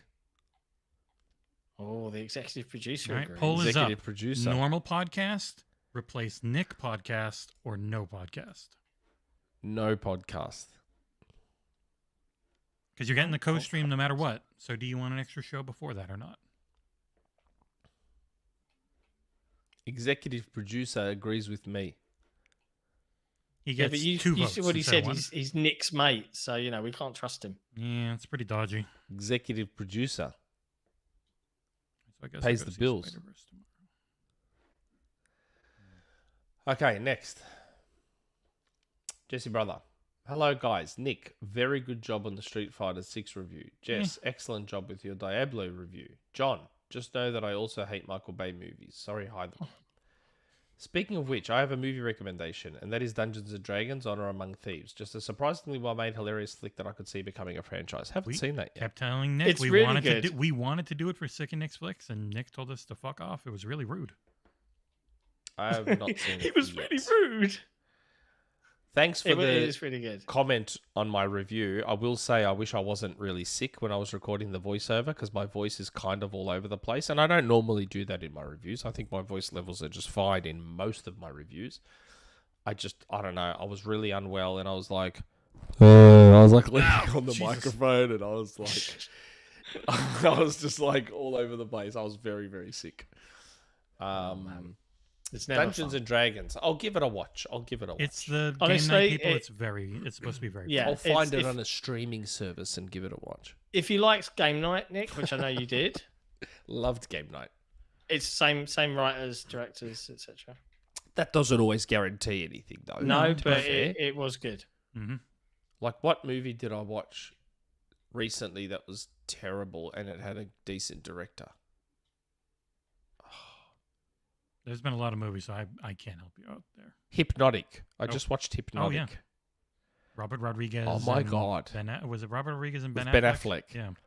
Oh my God, that movie's so bad. That movie really? is so bad. And then I saw director Robert Rodriguez. I'm like, actually, was he the director? I think so, yeah. Yeah, it was Robert Rodriguez, wasn't it? I said yes. Yeah, Robert Rodriguez, who's a pretty decent director. Mm-hmm. And I'm like, how did he make this movie? And how did they convince all these really good actors to be in this movie? Like, I just think this. Oh my god! All right, If Nick. you want to watch I don't find too many movies legitimately terrible, but this was up there. yeah, this was man. All right, I'm sorry, What Nick. were you going to say, Jesse? If we give executive producer TornRaptor, who we all love, 7% of the vote, because he is executive producer, he gets that type of clout. He would be up. You would up yours to about 30%, and you would still lose on no podcast. Normal Okay. podcast is in the lead, 43%. Replace Nick, 35%. No podcast, 22%. Wow. People like shows. People spoken. They're going to be all excited. Like, if you want to take the day off because you have to get up at such an ungodly hour, I don't think anyone would blame you. We've always got people in the bullpen waiting in the wings. You can bring on Ursel or someone, you know? It'd be fine. That way you can not have to get up. You can sleep in so that you can then stay up late. We'll allow it. You can't do predictions anyways. You've already let out the friggin' fact that you know some of the show. Yeah, I know that's true. some of it. I don't know all of it. I know a small amount of it. We'll see. We Okay. will. I would assume for our fans, we'll have a show. Okay. I won't let John go to bed early. Sorry. That's right. Damn straight. Expect nothing less. Next question. Azuwizu. Good day, lads. Hope your corner of the world is treating you well. Firstly, I am pleased to see it should be Travis brother. Jesse brother is the name for Jesse's brother. Mhm. It's not Jesse's name. And it's an in-joke that is basically just a me in-joke that came from my days at Greek school. So no one even knows. I can see why you the hell getting I mad at this called- because he's going against your point of me not being on camera. So I know you're getting all semantics. No, I know. about it. He's saying a bigger role in the show. For I know, me, I'm kidding. Jesse is the analytical one. John is the stoic hermit. And Nick is the pragmatic opinionist. I'd say I'm more enigmatic. And John's not stoic. He's just tired. Yeah, it's very late for me. Yeah, I'm more enigmatic. The show is much more enjoyable with all three voices. We already had Jesse's voice. As I've said to you I before, just don't want his face. We had his voice. People found it distracting when I would start talking out of nowhere, and it was much more difficult to interject when you were being an idiot and I wanted to say something. No. What do you mean, no? I'm telling you how I It was felt. better. Okay. It was better. All right, I'll turn the camera off. Here we go. And goodbye, Nick. All right. It was more professional Here, no one can see me now. when there was a voice of God. It was much more professional. I'm not here. It was much more professional. Okay. I've been listening to the recent discourse surrounding the topic of reviewing games. get It close to your seems like the consensus is 1. Reviewing games are hard. 2. Very few actually read the reviews. 3. Assigning scores to reviews incentivizes users to skip the actual review, but we have to do the scores because those are the rules. My question is, do you think the way we are writing reviews are outdated? In my view, the way we write reviews are a holdover from print media when user would subscribe to 1 or 2 newspapers or magazines, and reading 1 or 2 long reviews is much more palatable. In the era of internet, when users have access to hundreds of reviews, and the user is trying to form an opinion on the game based on other people's opinions, I can't blame them to cast the widest net and just look at the scores from as many reviews as possible. It is a tricky one, isn't it? It's one of those industries that hasn't moved on much from the old days. No. Still very much doing things the way they've always been done. Yeah. People Like like massively. their scores. No one does read the articles. I don't think people actually I've never do. once had someone actually go in depth and read anything I've written and go point to point. They only ever complain about either one quote or the score. It's like 90% just the score is all they pay attention to, and nothing else. Yeah. And that's a shame. That is a massive shame. Maybe we should start doing like short form Twitter reviews. No, our reviews do well. Or like Most an people like 'em. infographic. An infographic. Yeah, or- if we had the time, like one of the things we would probably do is when the review drops, we have a pre-made. I think IGN does something very similar where it kind of you're like, hey, this is the score. Here's a quote that gives our general feelings, and off it goes. But Or maybe just record a minute of footage, and in that 1 minute, just talk over it and be like, love this game. Look great. This, that, the other. Bang, bang, bang. 9 out of 10. Put it on Twitter. Bang. You don't make any money on Twitter. work. for our too. full review, head here, blah, blah, blah. You don't make any money on Maybe. Twitter. No. TikTok and YouTube as a TikTok or as a short, sure. Just But ask Elon Musk. He doesn't make any money on Twitter. Just in case, Nick looks like Shia LaBeouf. Can we please acknowledge that? It's like, mate, where have you been? Welcome to the last. You 4 years. obviously haven't been watching the podcast very long, mate. Shia LaBeouf, Master Chief. Pablo Schreiber, mate. I've had some really random ones in my life too, like real weird random stuff. Adam Sandler. I've got Adam Sandler Wow. before. I know. I said weird. I'm not saying I agree. I've copped Adam Sandler. I've copped Ben Affleck. I've copped Justin Timberlake. Craig David, Really? the UK singer. Yeah, please don't take this as me saying I agree. I'm saying they're the weird ones. The only two that actually line up and make sense are Shia LaBeouf and Pablo Schreiber. I'm okay being the Master Chief. Works well for an Xbox podcast. Yeah. But yes, Azuwizu reviews are outdated and suck, and I wish they didn't exist. In the age of Game Pass, shouldn't need them. Like Xbox Game Pass subscribers shouldn't even need reviews. Just download the game and try it out. There's nothing wrong with the review. The focus on scores sucks. The actual review Yes, that too. can be super informative. People only have so much time. Is it worth downloading and trying? I only get to play a couple hours of games a week. Like that type of, I'm going to read this for 10 minutes and then I know if it's for me or not. Type of a mix of objective facts, so you know what the game is, and then you know subjectively what the person thought of it. Because I know people always say, reviews should be objective, and then I laugh at them because that's not a thing and never will be. Now that's a compliment. Amit Kumar in the chat. Nick, I assume he's meant to say kinda looks like Idris Elba. I'll take that. I'll take Idris Elba. It's not true at all, but I'll take that compliment any You're day starring of the in week. Phantom Liberty? That is a compliment I will take every day of the week and twice on Sunday. Yeah. Idris Elba's an incredibly handsome gentleman. All right, going to end this. I ran another poll. Should I be on camera? 78% yes, 21% no. Nick loses again. That was a binding 21% of contract. people are very smart. No, they probably just don't like me. They think I gave Redfall too high a score. Yeah. Or Okay. the other games too low of a score. You know. Like scoring. Okay.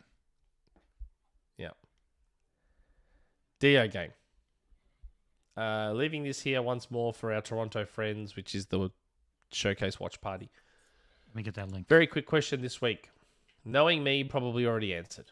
Do you reckon Microsoft brings something to the Keegs show on Thursday? Edit. Sneaky second question. Do you see echoes of Providence... Wait. Do you see echoes of Providence Equities Games as a Service mandate for Bethesda and Jim Ryan's PlayStation Games as a Service vision? God, that sentence is... Do you see echoes of so Providence Equity was the 51% shareholder that made Bethesda shift to games as a service? So he's saying, do you see an echo of that in PlayStation? Yes. shift? Now I know what he's saying. I had Yeah. no idea who Providence Equity was. I'm like, who the hell is that? So when you said before it was Bethesda, it was the main shareholder of Bethesda, Providence Equity, who made them Right. shift. Now I understand that sentence. Now that sentence makes sense. I'm here for. I do see some in terms of positioning their products to single-player hungry audiences and putting traditionally single-player devs on multiplayer, but give credit to Ryan for bringing a lot of games as service studios into PS Studios. Once again, this podcast was already on this like 2 years ago when we were saying that Sony's going to start to lean heavily into games as a service. Part of the reason was that one of my Sony sources had told me like 3 years ago that that's what Sony was going to do. They told me that Sony was going to pivot to games as a service and all that sort of stuff like a long, long time ago, which is why I started talking about it on this show. But yes, because as we always say, the money's not being made in those big, expensive, bloated, time-consuming single-player bangers. That's not where their money's made. They are a form of marketing. Yeah. Which is why they're going to lean into games as a service now. So there is an echo of that. But Jim wants to make money. So, like, lots more money. More than they're already making. Especially now that Microsoft is going to be screwing with what's actually making the money. Which is Call of Duty. Okay. Abe. Last question. And we're on. Oh, wow. We still ended up hitting 2.5 hours. How? We're chatty people. It's okay. Hello, everyone. I hope you're all doing well. Today, my question isn't exactly gaming related, but here goes. I got a used graphics card from a friend of mine who got a better one for his PC. I've always wanted to build my own PC. Besides the GPU I got, I don't have the parts. My question. Should I sell it and get at least $400 for it? Or should I just buy the rest of the PC parts and build a PC? As always, keep up the great work. Well, I'm out on this question because I have no idea. Hey, I built a PC. Didn't you just upgrade yours too, Joan? Yep. Build it. Yeah, PCs are great. They're not that hard to build either. Just got to make sure everything's plugged in correctly, and then you're good to go. Yeah. I mean, he's a Mac guy, so he has no idea what any, because they don't let you do anything. You buy what they get, and when it breaks, you just buy another one. You can't fix it. But I got a new graphics card, immediately sold the old one for like a third of what I bought the new one for. It's great. I think that's what's great about PC as well, is that there's always someone who is like maybe a couple of upgrades behind where you are going. And you'll always find the resale value for stuff is usually pretty good. Usually. Yep. I think people are realizing a lot of hard drives are still normally fine after a while. It's not often that they're in really rough shape, so you can even get you can get good hard drives used. You can get a lot of good used parts. You just got to know what to look for. Know, like, maybe I'm going to buy the guts of something and only use a few things. You can get used.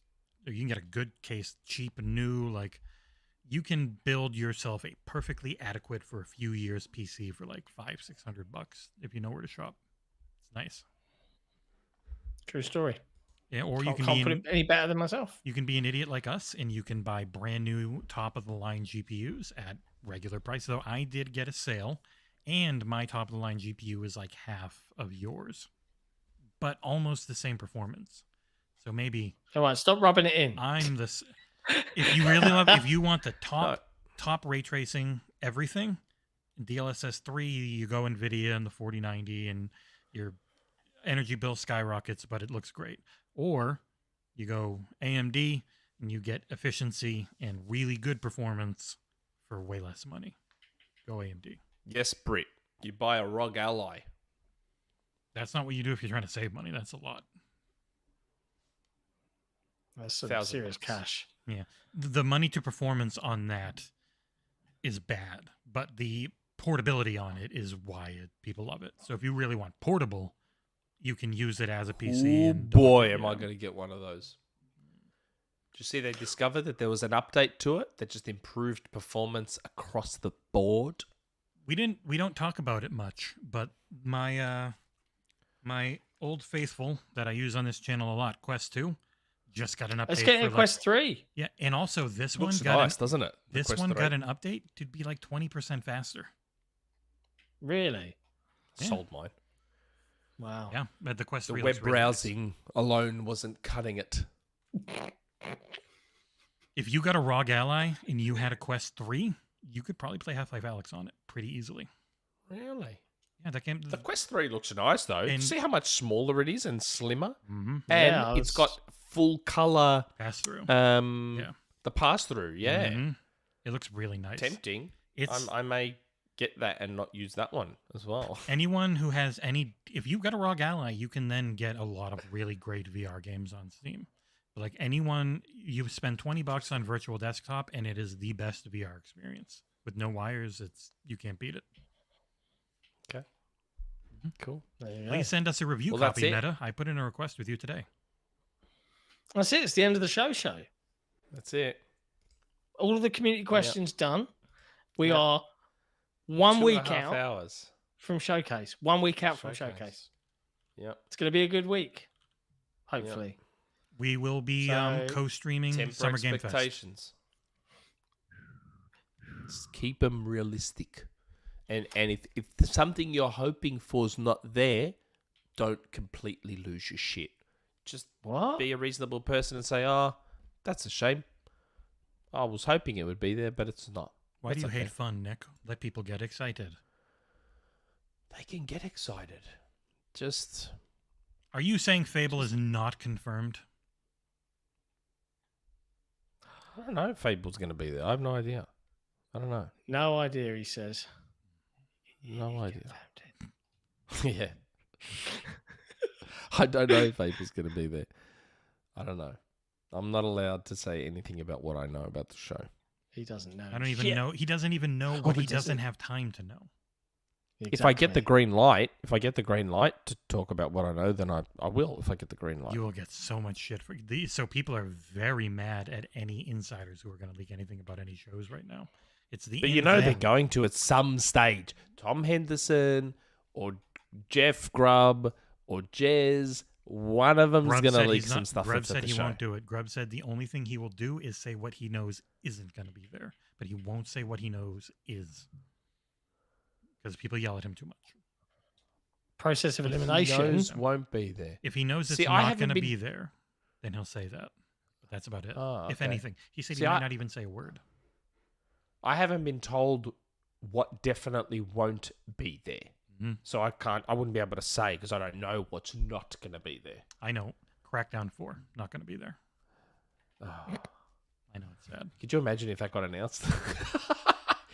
Just like Crackdown That would have to 3's be a shadow announcement. drop. Oh, that That would have to be a shadow drop. Crackdown 3 announcement at E3 2014 or 13. I don't know. And all we heard was the orb sound. I was like, oh, he just said, bing.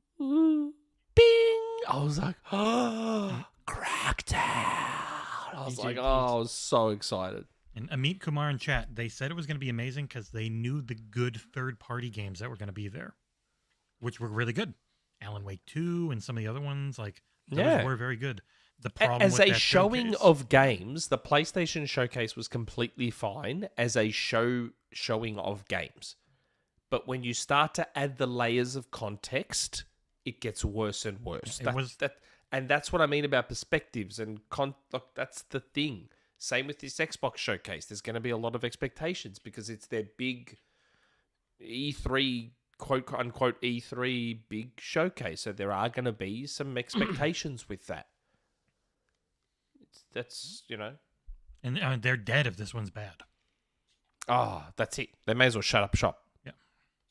If this I mean, one's bad, just ignore shut the up shop. fact that they make more money than Nintendo. They're dead if this doesn't. They're dead. Don't tell Yes. that industry secret, mate. Come on. But there is a That's show not cool. coming. We didn't get invited to. I did ask, and they said no. But if we had someone in LA, they would have said yes.